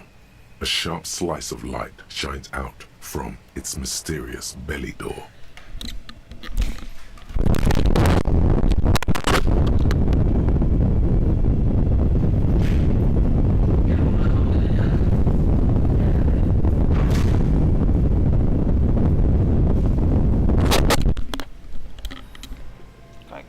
A gust of freezing cold air rushes to greet you. You hear a low grumble as the bear regulates itself. This is the inside of a refrigerator. The lieutenant takes a peek inside. His hand has found the holster of his gun. Relax, Kim. It's a fridge. Of course, just a giant ice bear-shaped fridge. He relaxes his hand, his face bathed in the harsh light of the open fridge door. Let's take a look inside. Look inside the refrigerator. The shelves are empty. All you see are crumpled ice cream wrappers with the brand name, Revachol Ice City. A handwritten note has been attached to the door. The fridge is huge. Take the note from the door. You pocket the note and the little fridge magnets keeping it on the door. Examine one of the ice cream wrapper in there. A friendly cartoon bear smiles back at you from a glossy cellophane wrapper. It looks nothing like the fridge. What is a giant bear-shaped fridge doing in an abandoned cellar in the first place? Good question. It looks like an ice cream fridge. The lieutenant reaches for one of the wrappers. He studies it in the light. Somewhere in the past, it's summer. 5-year-old Fifette lets go of her mother's hand. Change jingling in her pockets as she hops towards the ice cream stand right across the plaza. So they tried to sell ice cream from this hyper carnivore. I know. What an unfortunate marketing choice. What is even worse, the bear is still costing them money to this day. The lieutenant points at the red snaky cable running from the The fridge buzzes with energy. The electricity bill on this thing must be catastrophic. There's a note.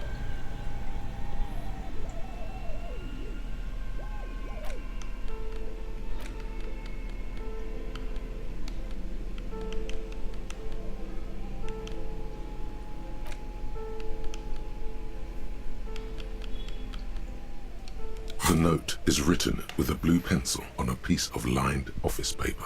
The kitchen magnets have left spots on its surface. Does it say anything interesting?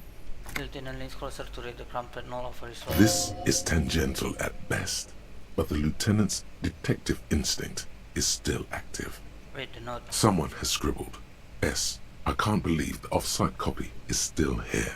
The illiterate ginger kid keeps stealing stuff from the studio, so I had to hide it somewhere safe. You'll find the filament memory with the off-site copy in the frozen ice cream maker. Please take it home, ASAP. It's important. I'd do it myself if I lived in a civilized place with a freezer. Take care, Sully Swaff. I wonder who wrote that note. Looks like someone from that radio game company upstairs. I'm a little surprised they just left their property lying here. Maybe they had to live in ours. That's a plausible hypothesis. Remind me again, what's a filament memory? It belongs inside a radio computer, storing its memory. It's like a tape. You listen to disco tapes, right? Yeah. It's like one of your disco tapes, only for a computer. It's like the production schedule you found. Only this one's an off-site copy. Who's the illiterate ginger kid? Really? You don't have a single guess? You mean Kuno? Oh, I'm sure that child would love to get his hands on a filament memory. Even if he doesn't know what to do with it, he'd probably try to pawn it for speed, based on our encounter. Do you have any idea where the frozen ice cream maker would be? I don't know. I assume it's somewhere close to the ice bear fridge. Put it another way. An intricate web of blue lines stretches across the torso of the hanged man, from the right shoulder to the solar plexus. Each time the lines intersect, a small white star is formed in their crossing. Hundreds of fading asterisks riddle his skin. Their concentration is highest around his heart. It still kind of looks like a map of the stars in the night sky, but something's not right. Who are you? Gone. What's the meaning of this For photo? you to discover. You've gotten as far as you will without assistance. Put the photo away.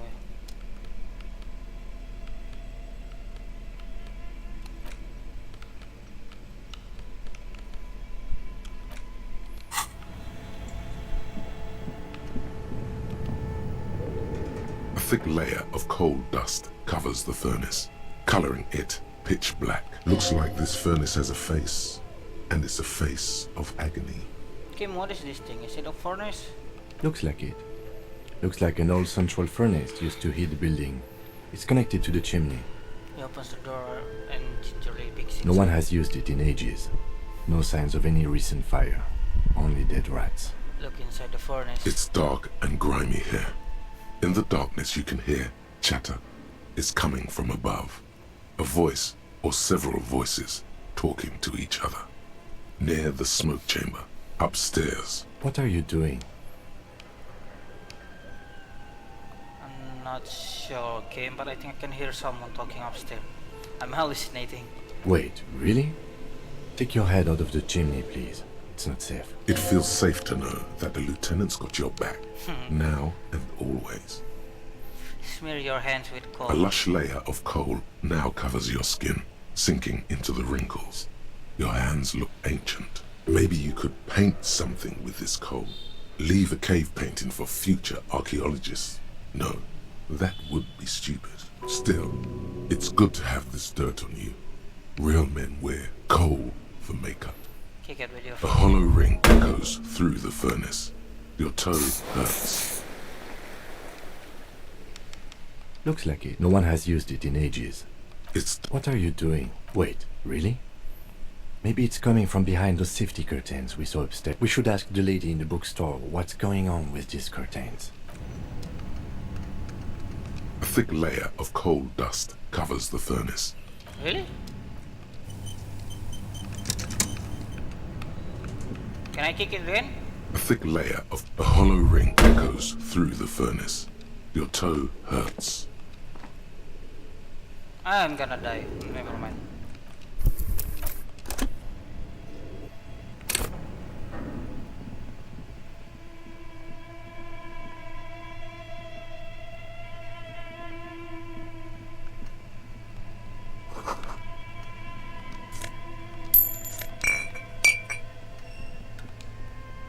Two cables are plugged into the breaker box.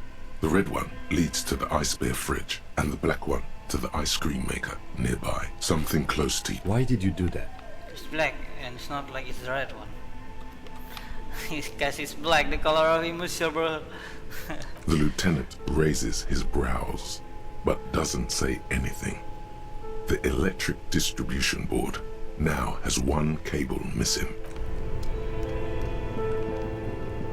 This orange machine is dead still. It has a hand-cranked ice cream churner and an electric freezer. The ice around it slowly melting. Turn the ice cream. Turning the crank feels oddly satisfying, like stirring your childhood dreams. In the distance you hear water dripping. It's all gone now. you'll never become a poet or an entrepreneur. What better to assuage the creeping sense of failure than some frozen fat and sugar? Try to crack open the lid. You slip your fingers under the frozen lid, but the ice is too cold for you to get a good grip. A pry bar would come in handy here. No, this is going to need something else. Some kind of super pry bar. Don't even try to open it with a regular pry bar. You're just wasting your time. If you want to try again, then you need to have the pry bar in your hand, detective. Equip the pry bar by going to the tools.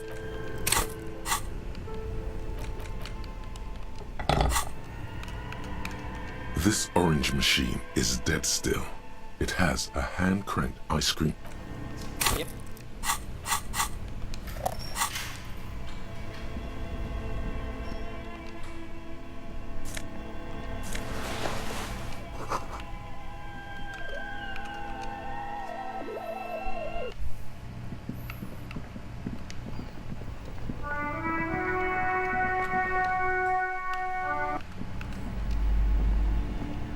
You broke down the back door, the walls, the door. It's all gone now. Dark psychic energy leeching onto my shop. Sometimes it's necessary to resort to extreme measures. I suppose it's all over now. I guess there's no escape. What are you talking about? It's just a door. Just a door? This place is cursed, detective. They don't call it the doomed commercial area for nothing. Just look at the sheer amount of companies that have failed in this house. I hope you're happy now. Happy that you've ruined everything. Now that you've broken the door, the curse is coming to get me as well. She closes her eyes and starts mumbling something to her opponent. Oh, sorry, I didn't know about the curse. Curse? But I thought the curse wasn't real. Of course you didn't. You're nothing but a policeman. She shrugged, visibly dejected. All right. You know what? I'm willing to let you investigate the doomed commercial area. We are set on the path. There's little else to do. But before we go on, tell me, did you encounter the malignant entity? Of course, the entity. I didn't see her. You did? Then it has to be true. I've suspected that this woman-shaped energy must be connected to the curse ever since I first saw her. Did you see that she lives inside the chimney? Chimney, that's part of the central furnace. I heard voices coming from Yes, I've heard that. It's enormous. She has barricaded herself behind some metal security curtains upstairs. God knows what she's doing there. Some unnatural magic, I assume. You should go find the entity and ask what happened to all the companies in the building. And do return to me after you've talked to it. I'm quite anxious to know what she has to say about the curse. If you're really interested in cracking this mystery, then we should go back to the furnace. Maybe you could yell into it or something. Make some noise. You'll think of something. You always do. Despite his cool, the lieutenant's interested in solving this mystery too. Let's go! Or maybe you can put the thing in the fridge first. Yeah, while we're at it.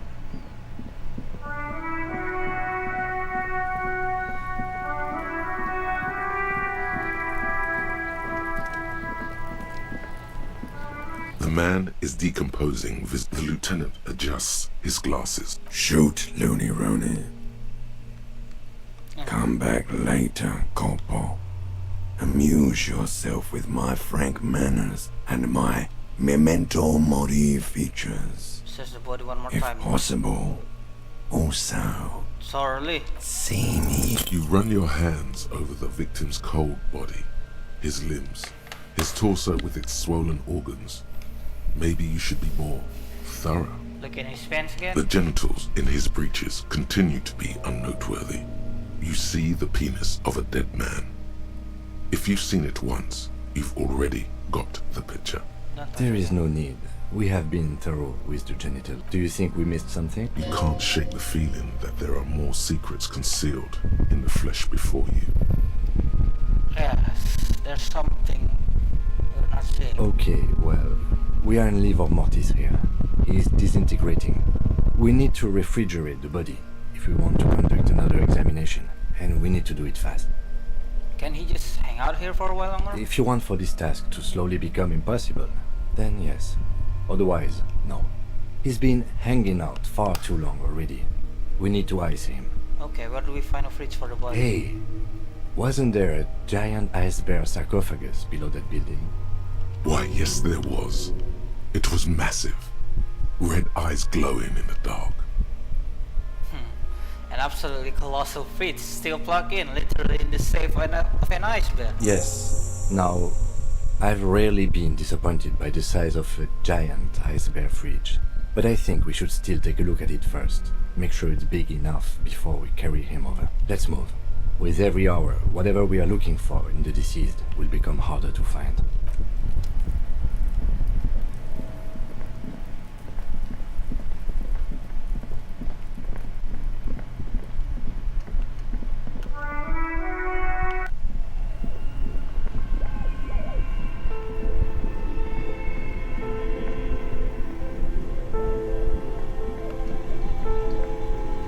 The bear's eyes are still glowing red, watching over all the ice cream wrappers hidden inside its belly. So what do you think of this fridge scheme? It looks big enough for 2 options. It's certainly an eccentric choice, but it is capacious and cold enough, too.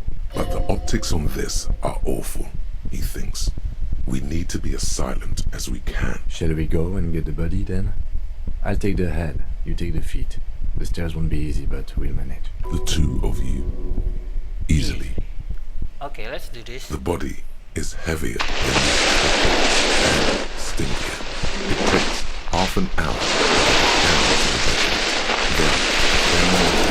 to stuff it into the fridge.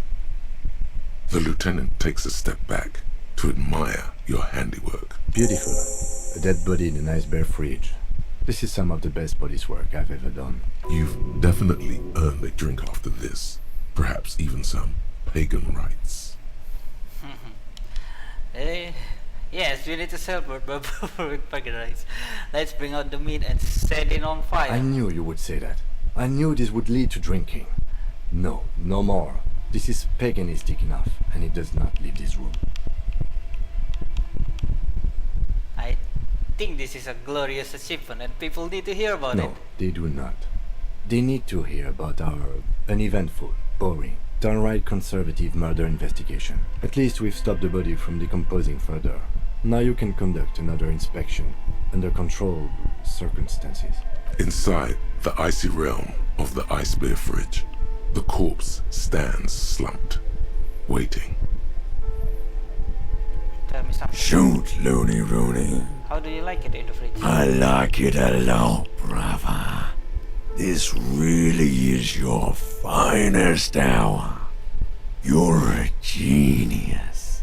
A regular Corporal Angelo. Come back later, Corporal. Amuse yourself with my frank manners and my memento mori features. If possible, also, see me in your dreams. Search the body one more time, thoroughly. Your arm reaches out and your eyes close, as if by their own volition. It's dark all around. You feel cold, dead flesh through the latex glove. It's right under the palm of your hand.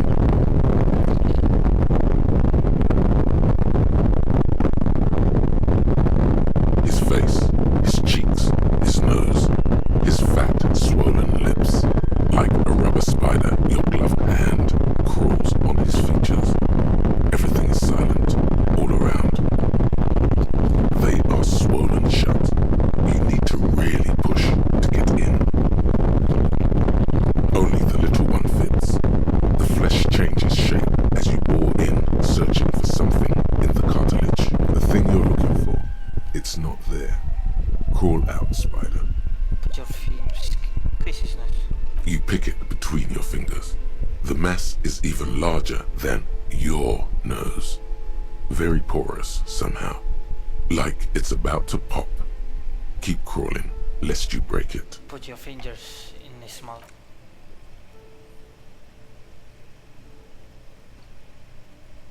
The oral cavity is cold and moist. A ball-like tongue attaches itself to the base of the mouth. lolling around like a scallop. You're on the right track. Play with it. This feels like... The tongue moves freely in the cavity. The mucus of the mouth is slippery, fragile, even through the latex. From the soft meat, teeth are budding.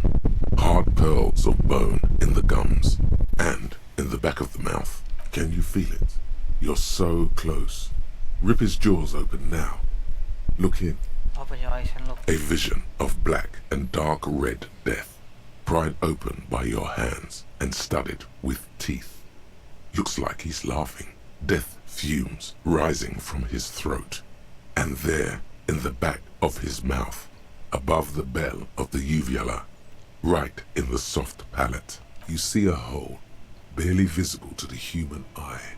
It is swollen shut, almost vanished. No larger than 0.4 centimeters in radius, the edges appear darkened. Fuck yeah. Mm-hmm. Keep going. Touch it with your fingers, gently. A black trickle of liquid runs into his throat from the wound. Put your finger Your in. index fits right in there. A tight tunnel of flesh opens up. Tissue damage. Wide enough for 2 fingers. As you push both in, you reach through his mouth, right into his brainstem. Brainstem? Yes, that's what this part is called. You've seen the drawings. You've studied them. The basal ganglia feels clumpy. What entered here has torn apart his reptilian complex. The funk soul brother at the back of his head has gone dark forever. Your yellow fingers slide into the remains of the limbic system. There is no resistance. It's gelatinous. The slug-like structures are damaged too. The tearing extends deep into both hemispheres. There's a cavity cut right between the hemispheres. The lieutenant answers with the sound of his pen on paper.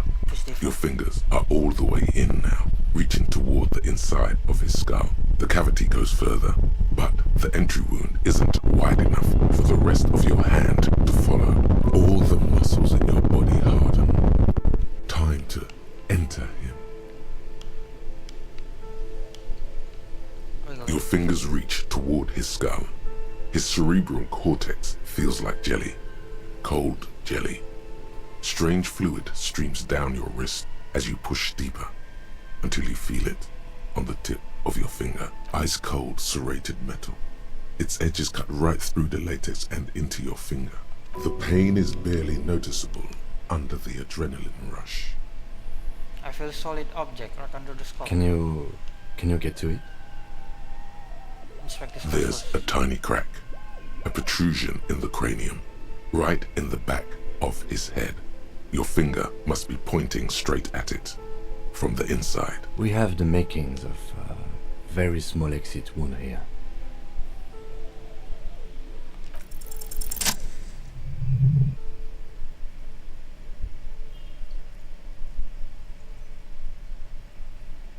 You pick the object between your index and middle finger. Feels sharp, like metal. You press your teeth together. Your jaw is clenched. All you need to do is just...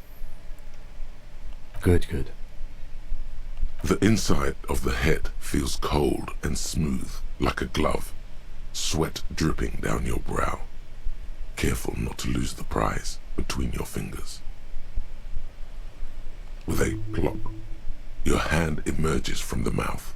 The garden glove is covered in blood right up to the wrist. Between your fingers, a small flower, a blossom made of lead. A bullet.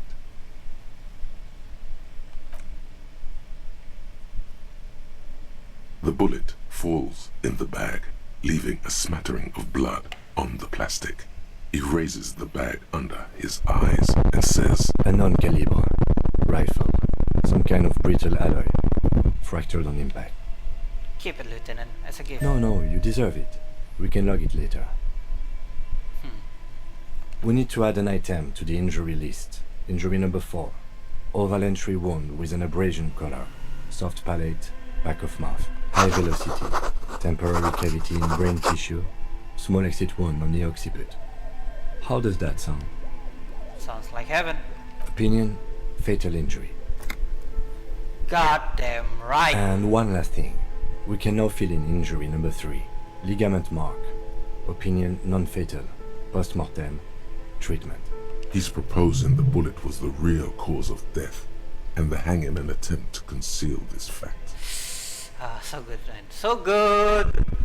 The ligament mark, the fractured hyoid bone. It was all treatment. Yes, and the belt around his neck. The hanging. Even dragging him to the yard. All of it was done after this man was already dead. Dead. Doop. Dead. I love it. Great. I have had my doubts since you showed me the tracks. Why did they carry him over? Why not march him, I thought. There was no satisfying explanation. There have been other signs too. Small things. We were right not to assign hanging as cause of death, as the perpetrators expected we would. No such luck for them. We didn't fall for it, he thinks. There's pride in there. Maybe the bullet holds moral answer. Yes, we should take a closer look at it. I am certain it has more to tell us. This little thing could reveal much about the weapon that shot it. Who will do this? That's for us to find out. But this, it will make finding them just a little easier. Well, anyone To hide something.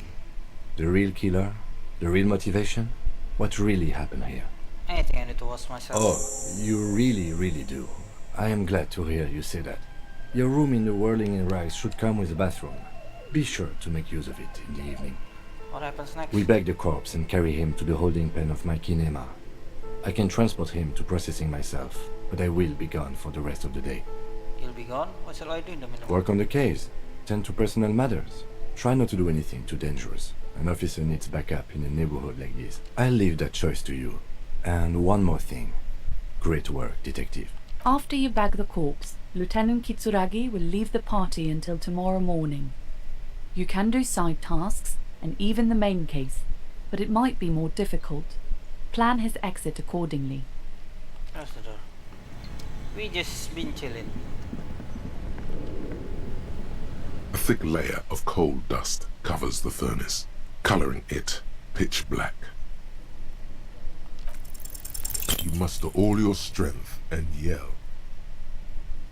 Your throat can produce little more than a dry croak. Awkward, since you already had a drink. A lifetime of smoking and drinking will do that to you. The chatter from the chimney continues on as before. You seem to have made no impression on whatever's. Then again, maybe it's worth actually trying something up there. Maybe you should let your voice rest, officer. Try again later.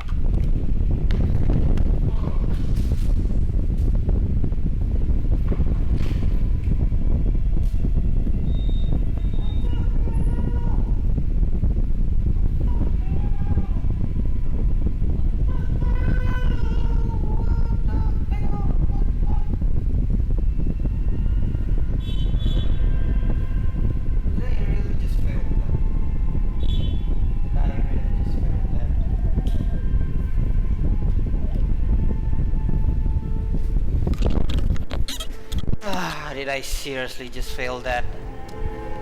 Okay, whatever. Total instrument. A thick layer of coal dust covers the furnace. Something breaks loose in you. A mighty bellow echoes throughout the chimney's depths. The chatter of tiny voices above suddenly cease. Then, Hello, you hear a woman's voice answer. you've awakened the entity. I summon the ghost of this doomed commercial area. Answer me, spirit. Hello? Did you say anything? I can't hear you. Please come upstairs. There's a safety curtain on the second floor. I'll open it. You hear a low rumble upstairs.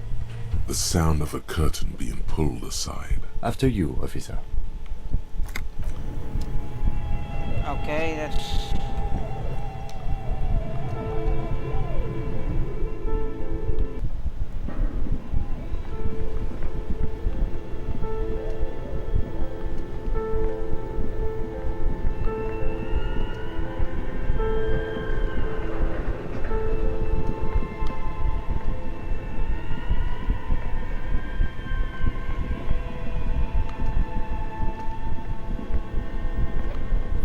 Okay, so let's check what mission we need to do. We need to get the boots while Kim is sleeping. We need to talk to Joyce as well. Open the apartment. Prove your authority. Find moral. Find speed. The gem mystery.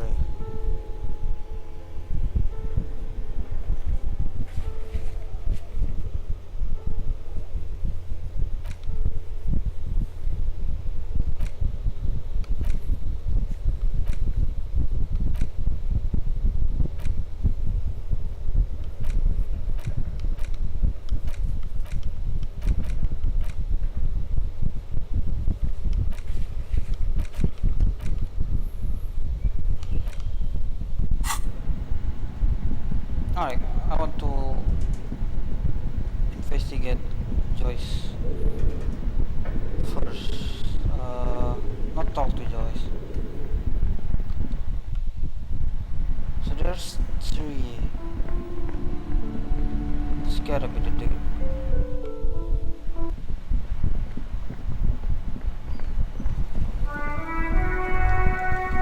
Snow covers the white on blue police livery of the motor carriage. The white colors nearly meld together. Wait, why am I even talking about this? Wasn't I supposed to? Do something important? Something murder related? There's always something important. Doesn't mean you can't take a moment to admire this piece of machinery. Fair. Even at a standstill, the unibody Caprice Kanema looks sleek and dynamic. The cabin is tilted frontward to give it a more aggressive, hunched look. Someone has waxed it recently. The machine really puts the loco back in locomotion. You want to take a closer look? What's it packing there? 130. I reckon that's a 7-liter V12 there. 7-liter V12? 7.2. Supercharged. A fine machine. Run your hand over the smooth. Yes. An extraordinary machine. It's nice and all, but why so modest? Put some zing into it. Flare it up. Slam it down. You need to slam it, Kim. Make it more imposing. Sorry, I'm not following you. Lingo it up. Drop dry 200 mil. Get the camber to frosty menaces. No. That's porno tuning. Use bigger In words. its massive aerokit and gargantuan roof-mounted. Porno. That's short for pornography. So what's for?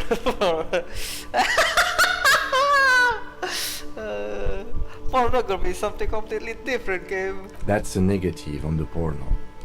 Thank you, though. Oh my god, I love this so much. Yes. It's nice and lingo. No. Use porno. That's short for pornography. That's a negative on the porno. Thank you, though. Alright.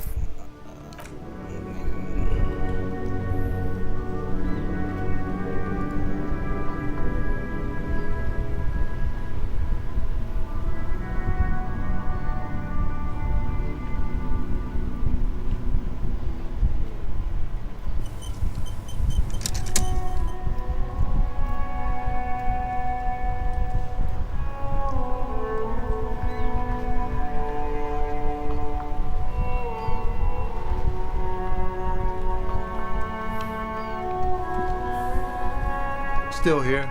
Stuck in this damn jam, my man. Really? Oh yeah. There's one more driver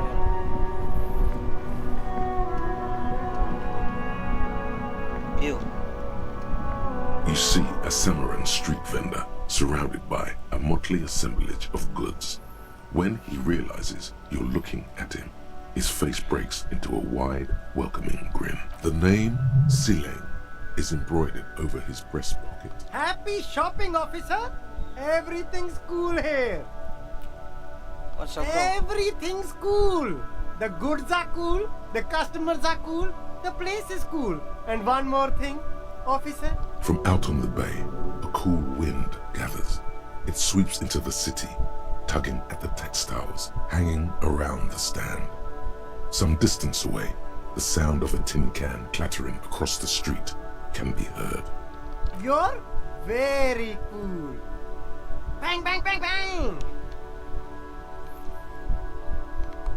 Whether I'm cool is unimportant. I have police questions for you. You're right, officer. 100%. No playing around then. Strictly business. Maybe I can interest you in some premium menswear instead. Where are you from, Silang? Me? It's a boring story, officer. Who cares about the past? I'm all business now. All Revachol. But you're not local, are you? Very sharp, officer. I'm Serais, from the Sigai province of the Serais Empire. The apricot suzerainty, you know? Yeah, apricot archeries. The apricot suzerainty is what the Sigai archipelago is commonly known as in Revachol. It's a bit of a fraught term, I'm sure you understand.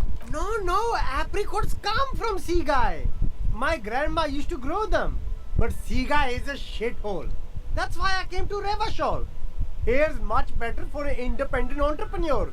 Less laws. Speaking of, why not support an independent local entrepreneur? I send half my profits back to my grandma in Sigai.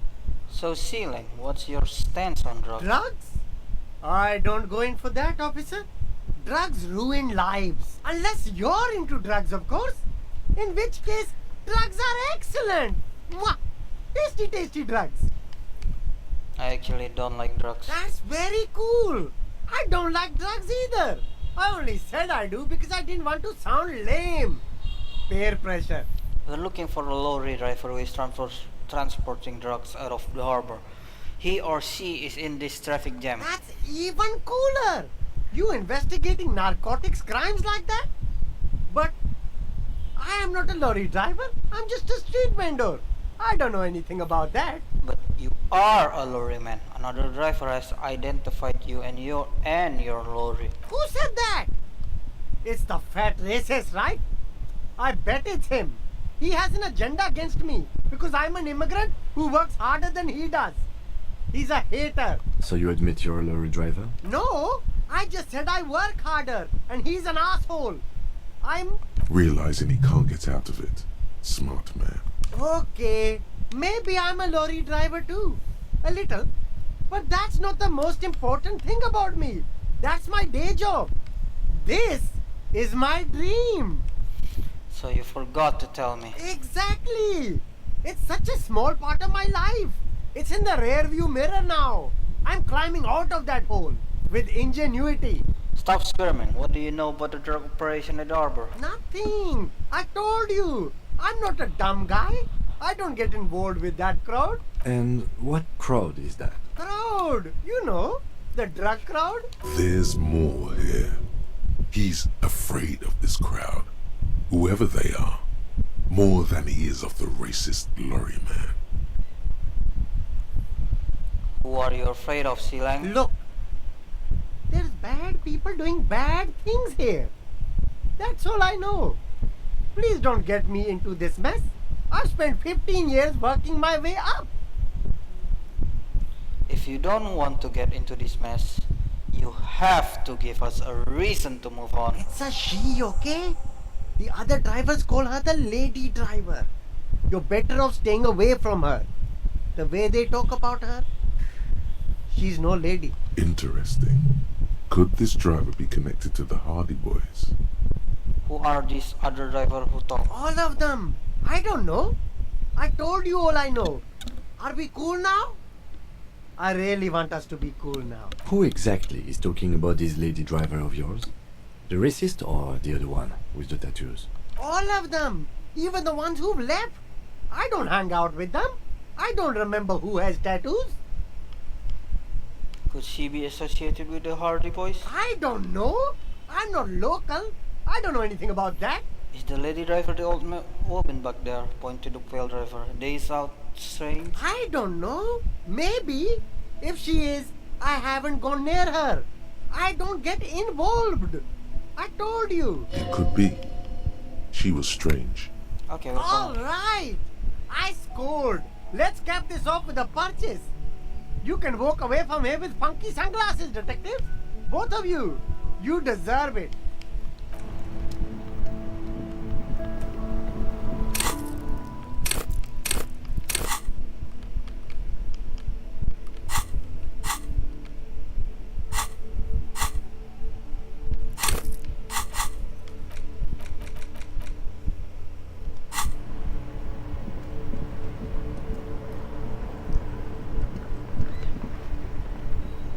You, talk. Now it's turning into a kind of a snow limbo, man. What's on your mind? I heard that one of the driver is a woman, but I don't think she's here. Do you know this lady driver? I don't want to talk about that. He shifts around suddenly uncomfortable. Why? Do you know something? What is it? I don't mean to pry, but I need your help. She may be involved with the drug business. I was hoping it isn't going to be her. All I can say is, she isn't around here anymore. She isn't some evil drug trafficker. And I don't know where she is. I asked you who's conducting the drug trade. You said you didn't know. Now you're saying you do. I didn't, man. I told you I was hoping it's not her. That she wouldn't be mixed up in it. Who is this person? What's her name? Thank God I don't know. People here call her the lady driver. She kept her name a secret. From me too. Now I see why. Who is she to? A friend? An acquaintance. I don't know. She was the only person in this damn jam I could talk to. She's someone I don't want to rat out to the law, okay? What does she look A like? youngish woman. Gruff, but in a cool way. What color hair? Blue and violet. Died. It was violet when she got here. Blue before she went. When did she leave? Damn, I don't want to... Please just let it go. Whatever she did, it can't be that bad. She's not a bad person. I know that much. We can't just let it go. It's part of a police investigation. That's how it always is with you, isn't it? All part of the investigation. The girl's troubled. If you hunt her down, she may not survive it. I can't have that on my conscience. It won't come to that. We won't pursue her on this. This is information only. I don't believe you. You said she's troubled? How? She's got the darkness in her. That young person's darkness when you think it's all over. And you're looking for a way out. She shared this with you? Yes. Which is why I don't want to snitch on her. I was told everyone's afraid of her, you're not? I heard the rumors. I saw the other drivers looking at me strange when we talked. And she told me, too, that she's had a violent life. But I wasn't afraid of her. More like for her. Did this violent life include drug trafficking? Well, it looks like it did now. But we didn't talk about that. We talked about life, you know? She talked about her mind. Hold on, her mind? The way it worked. The trouble it was giving her. The pain it was causing her. When she left, did she leave her road? Fuck, man. Go grill someone else with these questions, okay? There are plenty of drivers here who couldn't stand her, or were afraid of her. They'd be more than happy to rat her out. He's right. There are other options. The raceman, for one. Push Tommy, and it will break his heart. And his spirit. Don't expect you to be pal. Now is not the time to focus on feelings. You need that info, son. It's right here. The answer is right here. You just need to ask him. Come on, do it.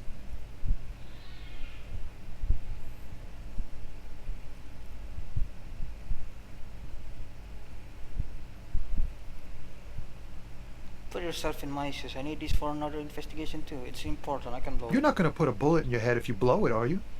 'Cause she's on the edge, man. I wouldn't be so sure, Tommy. Fine, I will drop the matter for now. Thank you, friend. Wow, this makes me feel like I should pick up smoking again. Would help with my rhymes, too. Alright, we'll see. This bastard probably gonna have money or some shit. Looking for something, Hunt? Okay, I'm disturbed by this.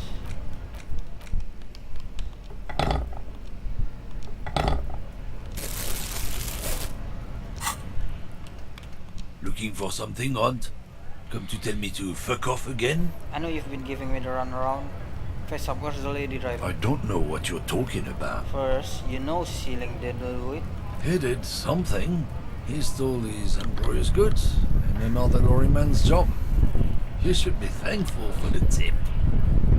Then why are you speaking? Listen up, fuckwits. You don't scare me. You cops don't run Evashel West. You don't run Martinez. You don't run anything. So who does? The lady driver? No. He means La Puta Madre. The name resounds like a bell in the air. A dark gong. You get a bad feeling about it. Looks like the lieutenant has a plan. Let him do this. Yeah, him. Gosh, you are not. Then I presume you are familiar with his peonies. Yeah, they're his little bitches. He's got them all over the unions. Not just the unions. He has peonies everywhere. Some say he even has them in the RCM. Dirty fucking peonies who do anything for him. Multi-ethnic drug addicts. You're not peonies. You wouldn't be investigating a drug thing if you were. No, of course not. We are not peonies. But if we were, and one of Madre's drivers were to be stealing from him, then it's a good peonist job to find out who that is. It's not a hard job. It won't take a long time. It won't make Madre angry. But a stupid fucking racist is standing in the way, protecting this fucking thief. I'm not scared of you or the mob. I'm under the protection of the Lorryman and Carters Guild. You've seen that corpse in the ceramic armor there. Did his shitty little guild protect him? Nah, you wouldn't just leave him out there if you... It's like a fresh cigarette, but he's standing off taking now the sentence. The lieutenant turns and gives you a barely perceptible nod. I've softened him up as best I could. Now it's on you to finish the job. Make him tell you what he knows. The main thing is to not overdo it, even when you're trying to scare someone. The most important thing is, how does it look on your resume? What? What do you think we're doing right now, Rut? We're outside, talking. I mean, do you want to find someplace private to... No! There's some kind of homo thing? I don't really know where that comes from. The lieutenant gives you a brief... Let's just go and ask Tommy, alright? We are wasting our time here. No.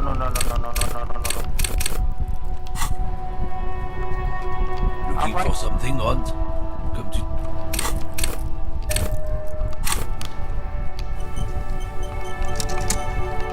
Looking for something, Hunt? Come to tell me to... Men like this only respect two things. Strength and fear. Time to turn up the volume. Show me her lorry right fucking now. The ladies drive her lorry. Where is it? Fuck you, I told you. I'm not gonna... There. His voice grows smaller as yours.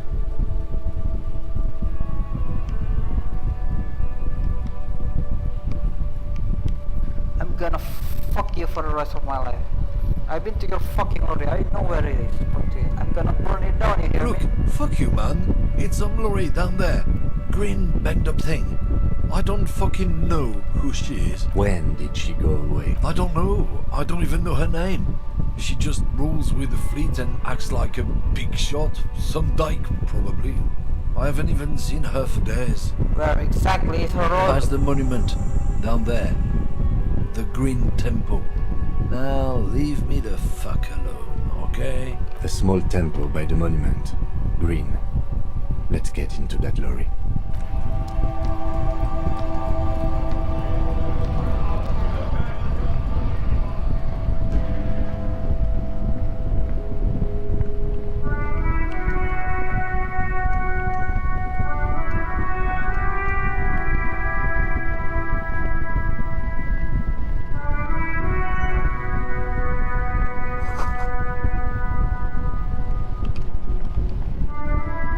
This green found, A to Z, Contemporaire, is parked in the shadow of the ruins looming overhead.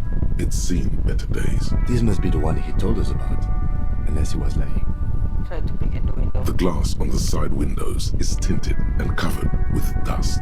You can barely make out the shape of the seat and two steering levers. Try the door handle. The door is locked, The handle looks shiny, like it's recently replaced. There's no pick in this lock. The owner has put special care into it. It's a recessed design. How are we going to get this open? Use the pry bar to smash the window. Open it from the inside. Really? This has been hard enough. No need to make it any harder. Smash the window in with the pry bar. With a firm grip, you raise the pry bar. A glint of light catching on the tip. Call down the hammer of truth and justice. Release your secrets, Lorry Cabin. Say fuck the police and then smash it. The window shatters and droplets of glass fly everywhere, shattering over the lorry floor and pavement. Subtle. Says the lieutenant and sticks in the window like a common car thief and then opens The it. smell of cigarettes and perfume welcomes you.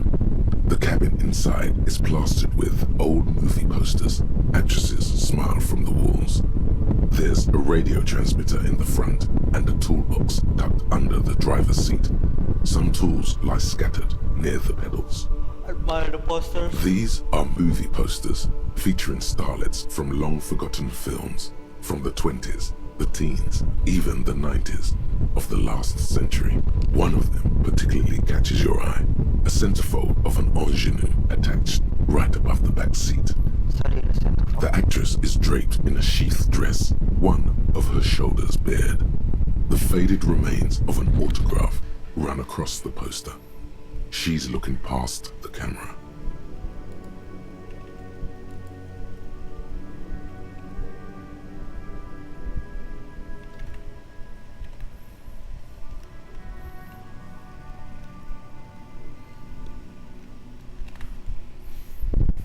Wait, doesn't she resemble someone you know? But you can't put your finger on whom exactly. The actresses and the rear actor all smile you a warm goodbye. A radio transmitter is attached to the dashboard and a toolbox sits under the driver's seat. Examine the radio. Looks like the frequency dial is absent. It requires a key to work, but the key has been removed. Likely by the missing lady driver. Strange. There are so many radio stations saved here. Must be over 100 at least. Why would anyone need so many radio stations? For contacting an entire fleet of lorrymen, for example. This is all shortwave, UW and UKV. Looks like we are dealing with an impressive organizational tool. The nerve center of a huge operation. With quite a range too. A 20-kilometer radius at least. Perhaps extended by an attachable antenna that's not here right now. Is there anything we can do with the radio? Doesn't look like it. It's completely inoperable without a dial key. The smell of 1,000 cigarettes, some dead actresses, and a rusty old toolbox under the seat. Check the pedals. You wedge yourself under the steering wheel to get a better look. Seems like the few tools lying around here, a hammer, a pair of pliers, a rusty wrench, have been casually thrown there by the disorganized driver. But one odd detail does catch your eye. A piece of sandpaper has been glued to the throttle. Why would anyone glue a piece of sandpaper to the gas pedal? Sandpaper? A novel technique. Must be to offer some extra grip to the driver's foot. The sandpaper will also rub off the pattern from the driver's right boot sole. Yes? He likes where it is. Do the honors, he thinks. Connect it yourself. One of the footprints at the crime scene had an aberration. One sole was smoother than the other. Which means that the missing lady driver was present at the lynching.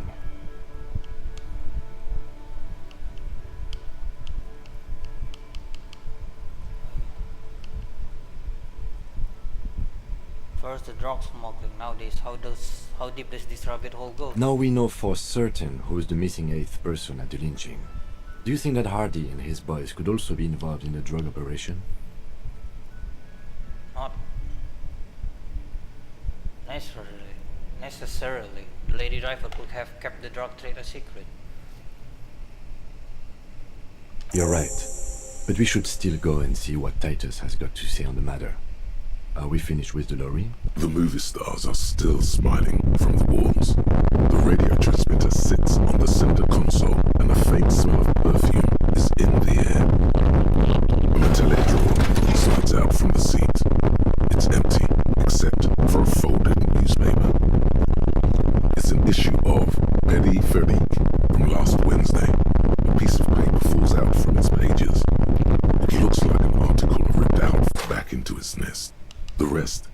as it was. Radio, posters, a trace of motor oil smell under all the cigarettes. Closed the rusty old lorry door. Great. I think we got everything. A word, detective?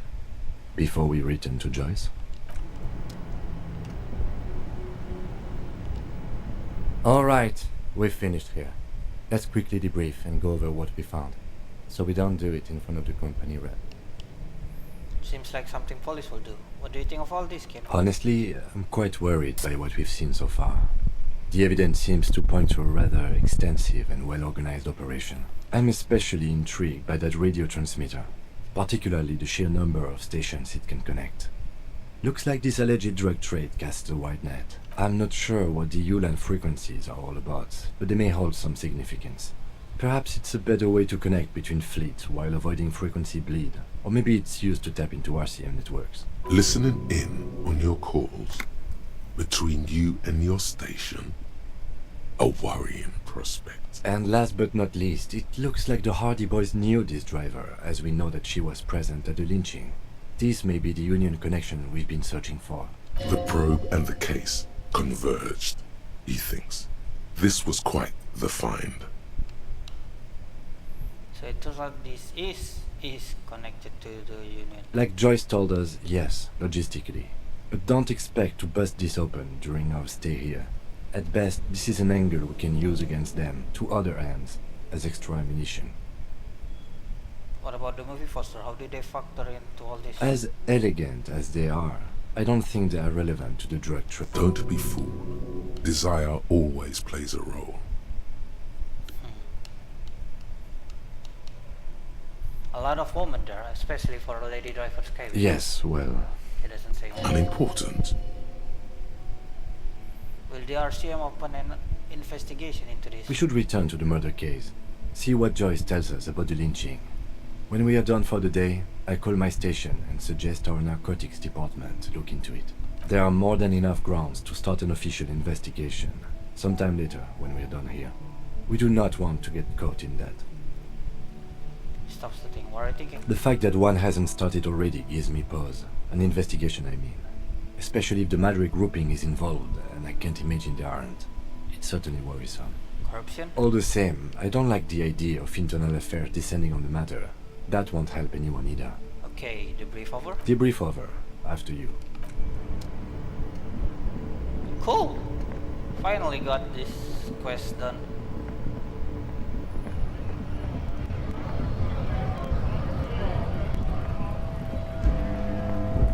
Hey, we found out. Want to know something? Your friend is a drug dealer. I saw you poking around in Lady Driver's lorry. She in trouble? The racist told us we're cabin. We only searched it. There's going to be an investigation. It's that bad. Man, what should I do?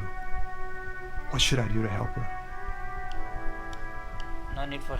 The last thing we need is more civilians involved. Yeah, maybe I should just keep my head down and work on my rhymes while I can.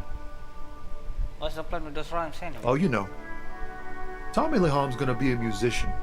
Sprechgesang, but with beats. I've got a lot of free time on the road to hone my craft. Why Tommy Laham? Tommy Lam was taken.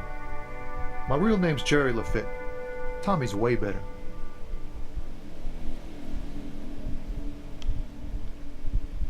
Yeah, you too. Be safe, detective. Cool. We didn't destroy our relationship with him.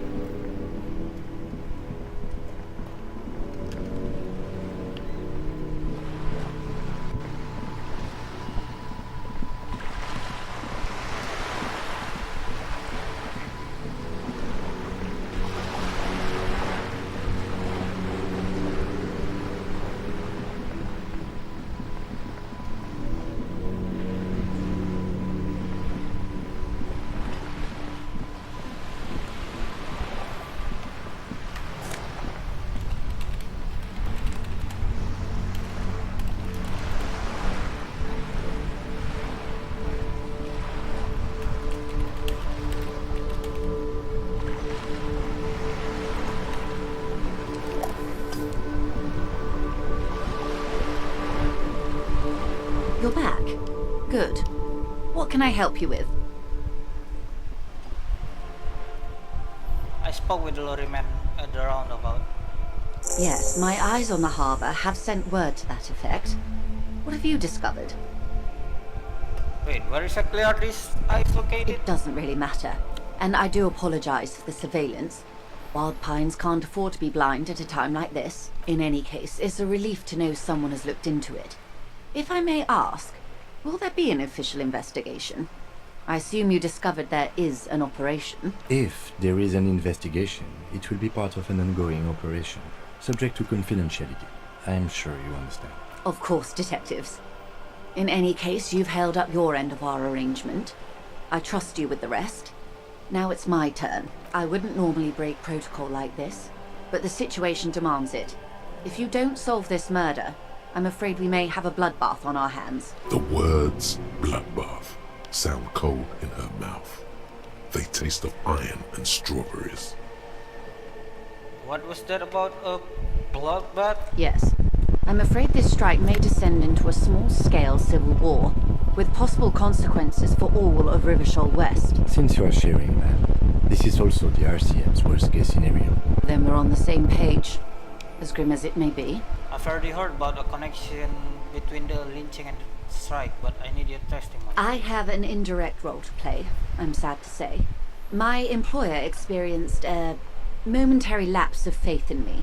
In that moment, they elected to deploy a private military contractor as an insurance measure.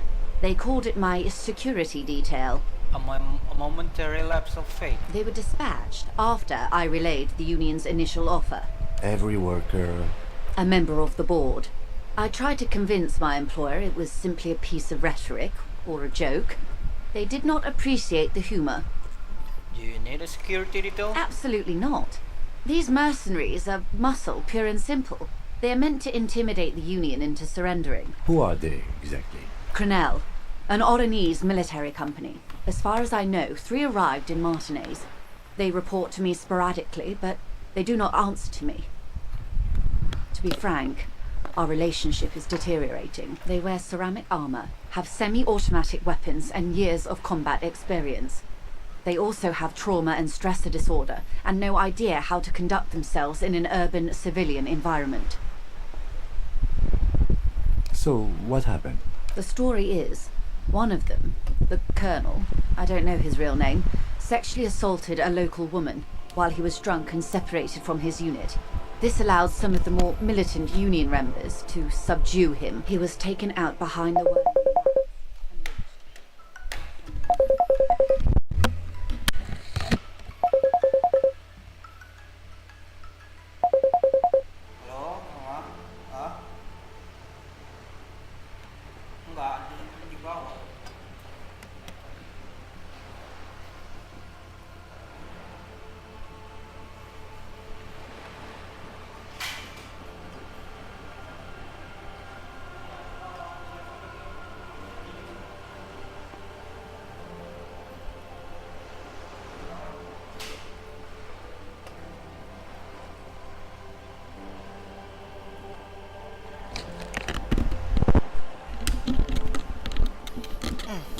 What then? Nothing. Mr. Clare refuses to let me into the harbour. I have not been able to discuss this matter with anyone there. The remaining 2 Crenell contractors carry out their orders, for now. For now? It's a smokescreen. In secret, they are conducting an independent military tribunal into the lynching. Once this investigation is concluded, executions will follow. What is the nature of this so-called investigation? Whether to execute one, some, or all of the Union militants. It will be all of them. The decision is already made.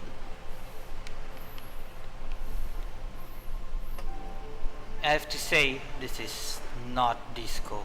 It is very far from disco. My only hope is that you provide a single, concrete suspect before the mercenaries indiscriminately pick theirs. Simply put, she grabs hold of the main. If you don't pin this on someone good, and do it fast, they will identify and execute everyone present at the lynching. This in turn will force the Union to respond. The Debardeurs have over 2,000 men. It will be 1,000 to 1. Have you ever seen a Hornet invade a beehive, Lieutenant? It's not pretty. These men work in tandem using semi and fully automatic firearms. Their armor is virtually impenetrable to muzzle-loaded weapons, even yours. Most Union workers don't have guns at all. As I said, a bloodbath. Maybe a good bloodletting is just what Martinez needs. Jeez, Half-Life. Chill. Houses drenched in red, blood gushing down Rue de Saint-Cispar.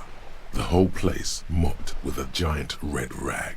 Fresh bullet holes for all the old buildings. It will not be a pretty sight.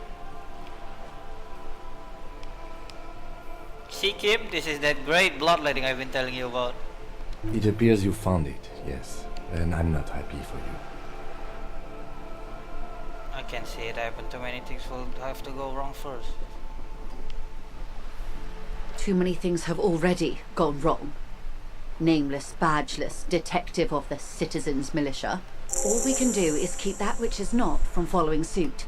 One single concrete suspect delivered into civil court, and I may be able to defuse this situation. What can you tell me about crime? Not much. Their public resume is relatively good, as far as private military contractors go. I believe they were once called Downwell. They boast a long list of clients. Saint-Baptiste, Welchman-Lorenz, EVRART. A warning sign, however. The operations concerned all take place in third or fourth world countries. Guarding facilities, escort missions and such. Meaning they're used to operating in war zones. Yes. All the good conflict corridors, Supramundi, Yesut, the Seminese Islands, countries that don't have a good record reporting atrocious military conduct on their soil. Sounds like maybe the colonel went a little native during the course of his duties. I wouldn't go as far as to use that term, detective. What? Being native? Yes. Feels like there's a good response here, but you're not coming up with one. Carry on. Okay, anything else you got on that? Sadly, no. Before this happened, I had little interest in them. Now that I do, I don't have the resources. If you still have access to the ICP's database, you could run a better background check than I ever could. It may take some time, though. Do you know a lot about the inner workings of the RCM and the ICP, ma'am? In my line of work, it pays to do your research. I was prepared to deal with the RCM. I did not think I would be dealing with a group like Crenell. Did you contact the company? Tell them to call them I up? have. And they will. However, these orders take time to reach what is basically a rogue unit out in the field here. Until they do, it's all on us. You said the deceased assaulted a woman. Or he didn't.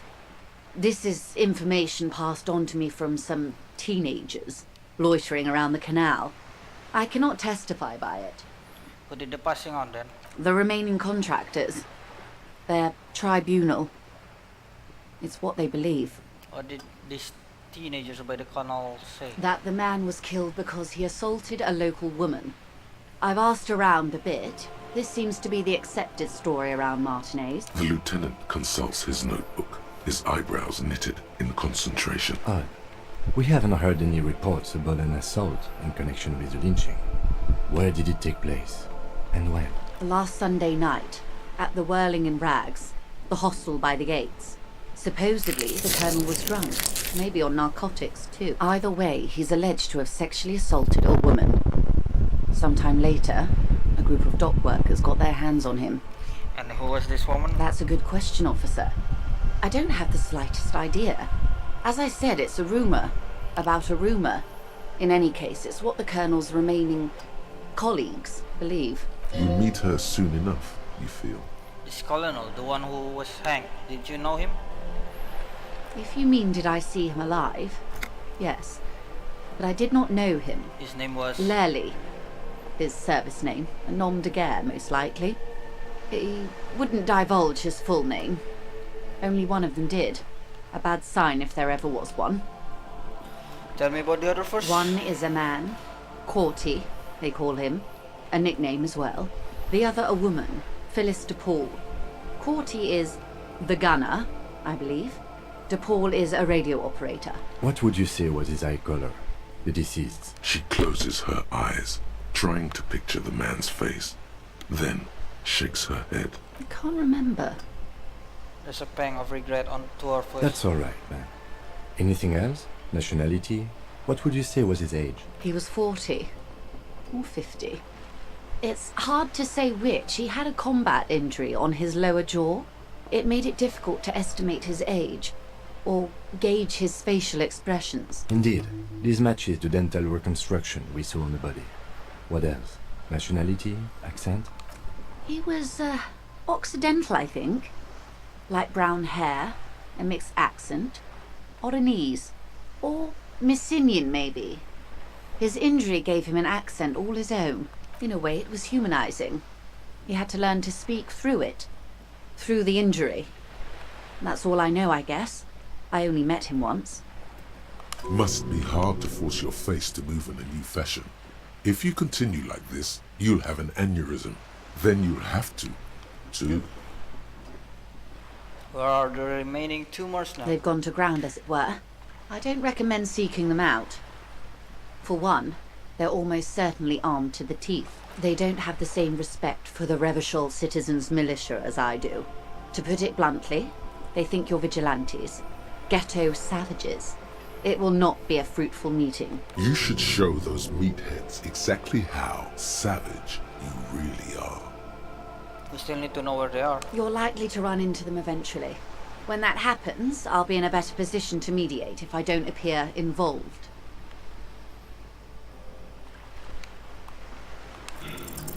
This is so embarrassing. You have no idea. There's something wrong with your brain. Ma'am, with all due respect, I've been around Martinez and there's a giant hulk of a man in ill-fitting clothes at the harbor gates. Mr. Right to Work. His heart really isn't in it. Not a terribly good actor, that one. Still. And the other one, the Pole, must be in one of the 4-story buildings overlooking the roundabout. She was reporting back to you while we were canvassing the lorry driver. That would afford a good vantage point. Still, I hope you heed my advice. There's no need to kick the hornet's nest. How much time do we have? Until the executions start? Truthfully, I don't know. It depends on their progress identifying the members of the lynch mob and their impatience. They don't report their progress to you? Not on this matter. I'm afraid they consider this a personal initiative. There is a brief silence. Eagle squawks off for the bait. It's a matter of days, not weeks. Then I am sorry to have been the bearer of bad news. If there is anything else I can help you with, please ask. I have the photo of victims' tattoos. She reaches for the photo, takes it, then holds it in her hand for about half a minute in silence. It was taken with a trigette not long ago. This is the man's upper body. There were no more markings on his hands or legs. Stay quiet. Observe the woman's expression. Her mouth is relaxed. The accordion lines near her mouth vanish. The pearls of her eyes move slowly on the photo's surface. What do you think? Sorry. I was trying to see if I can read the web of interdependencies between these points.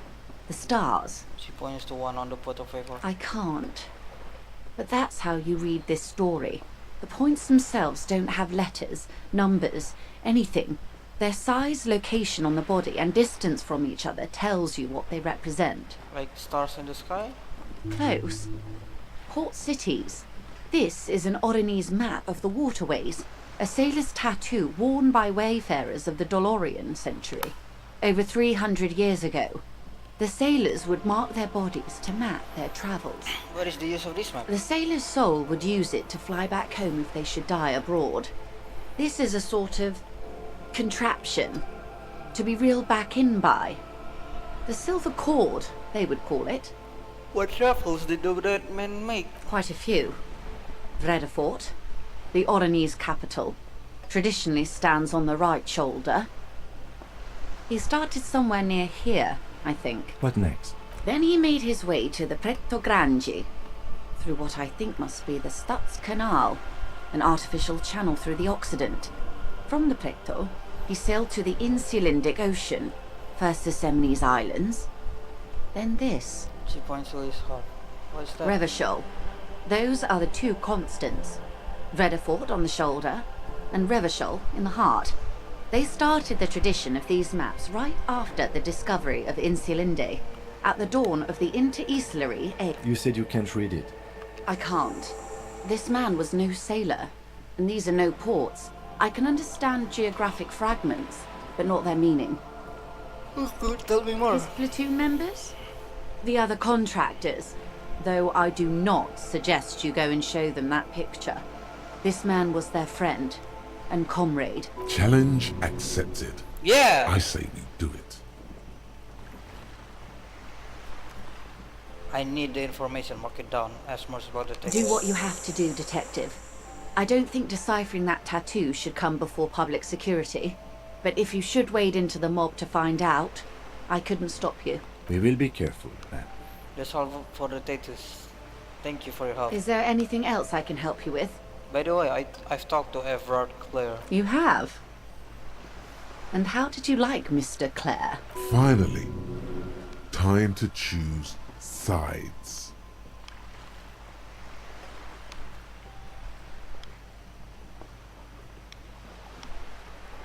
He's a bloated rainbow socialist. Oh, come on now. He has his uses.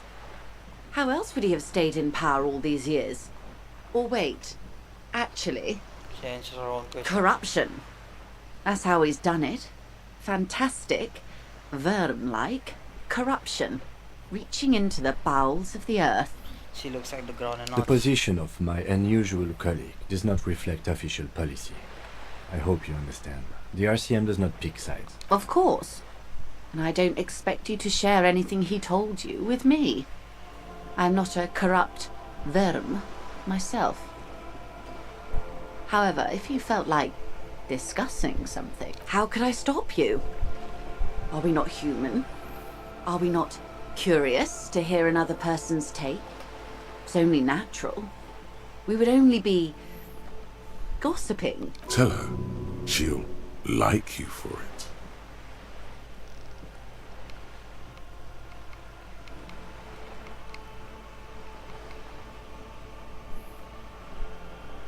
That money you gave me, will that make things weird if I share information? Weird? Oh no.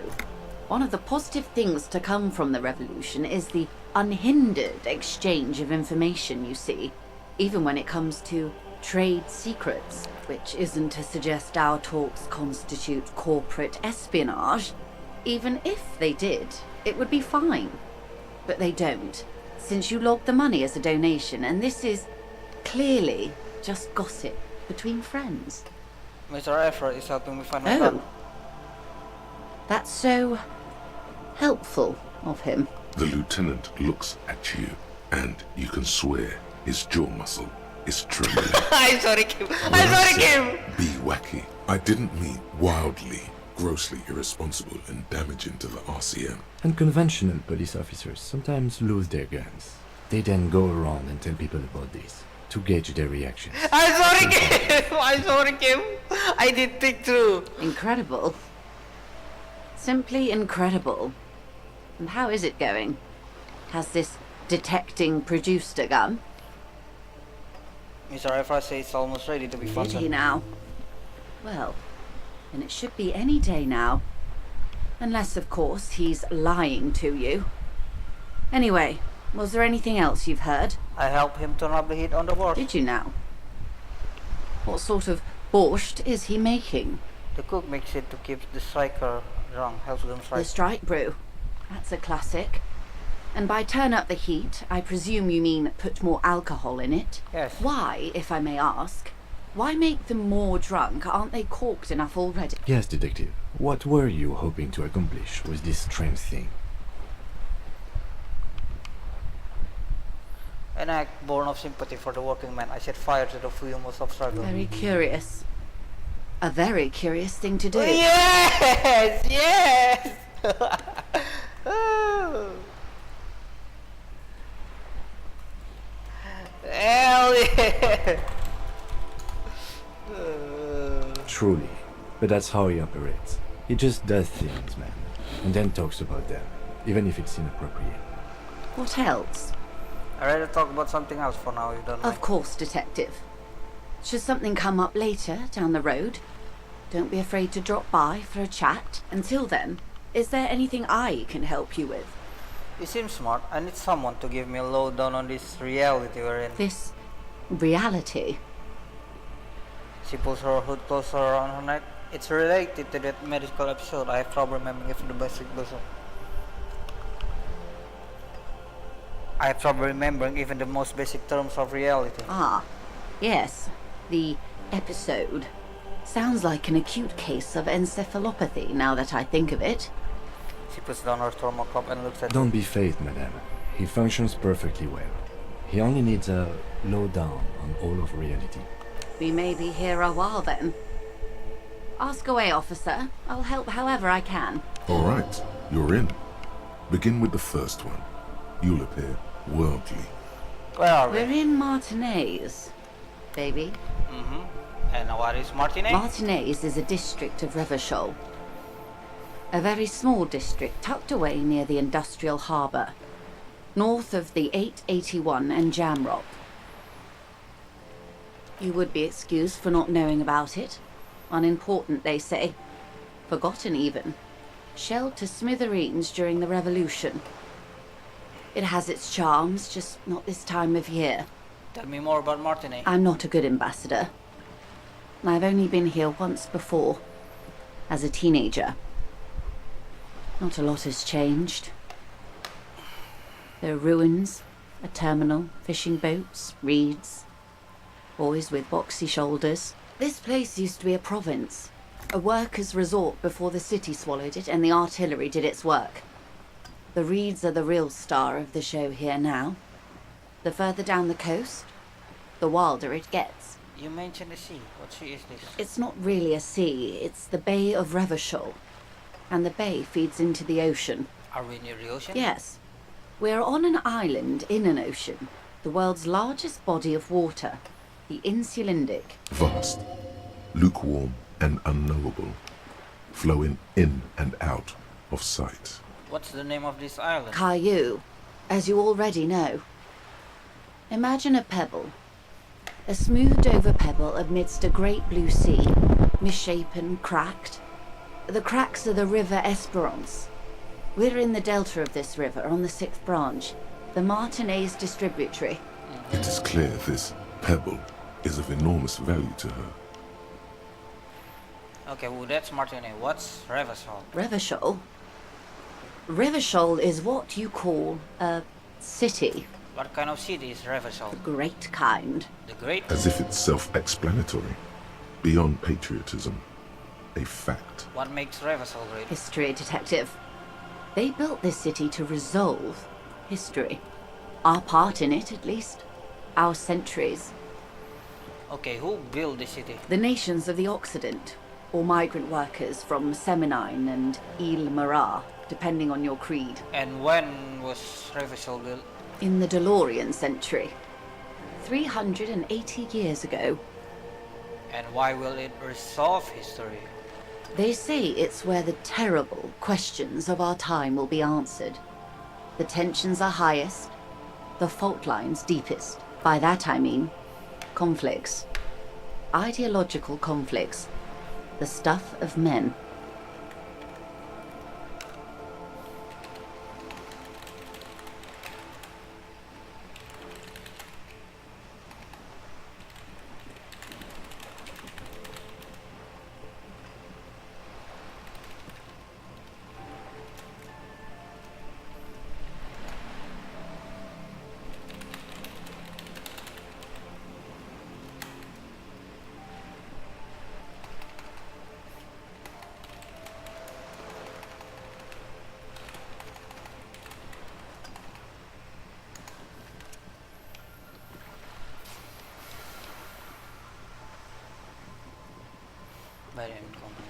We are standing on a fertile, self-sufficient island able to sustain up to 200 million people in the middle of the Insulindic Ocean, the world's connected tissue.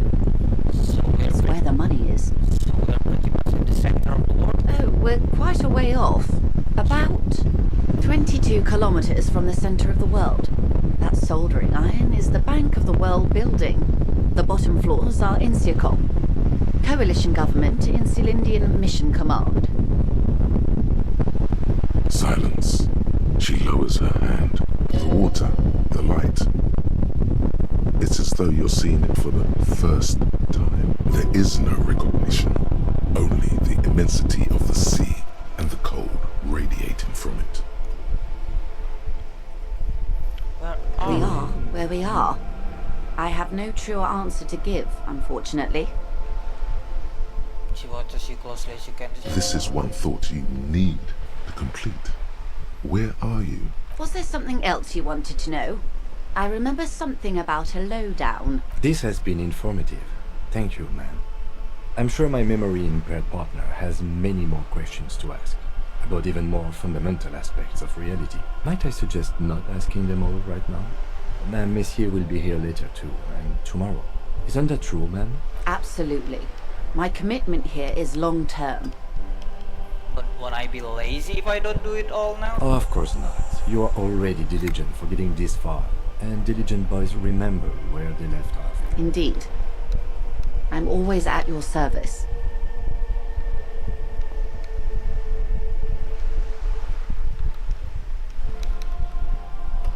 Glad to have been of assistance. Okay.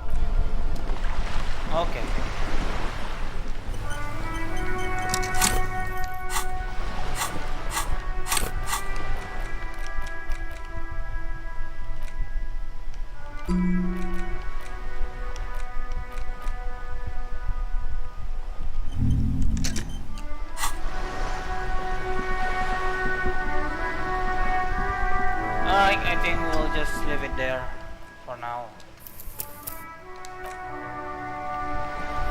Thank you guys for watching. See you later. Bye.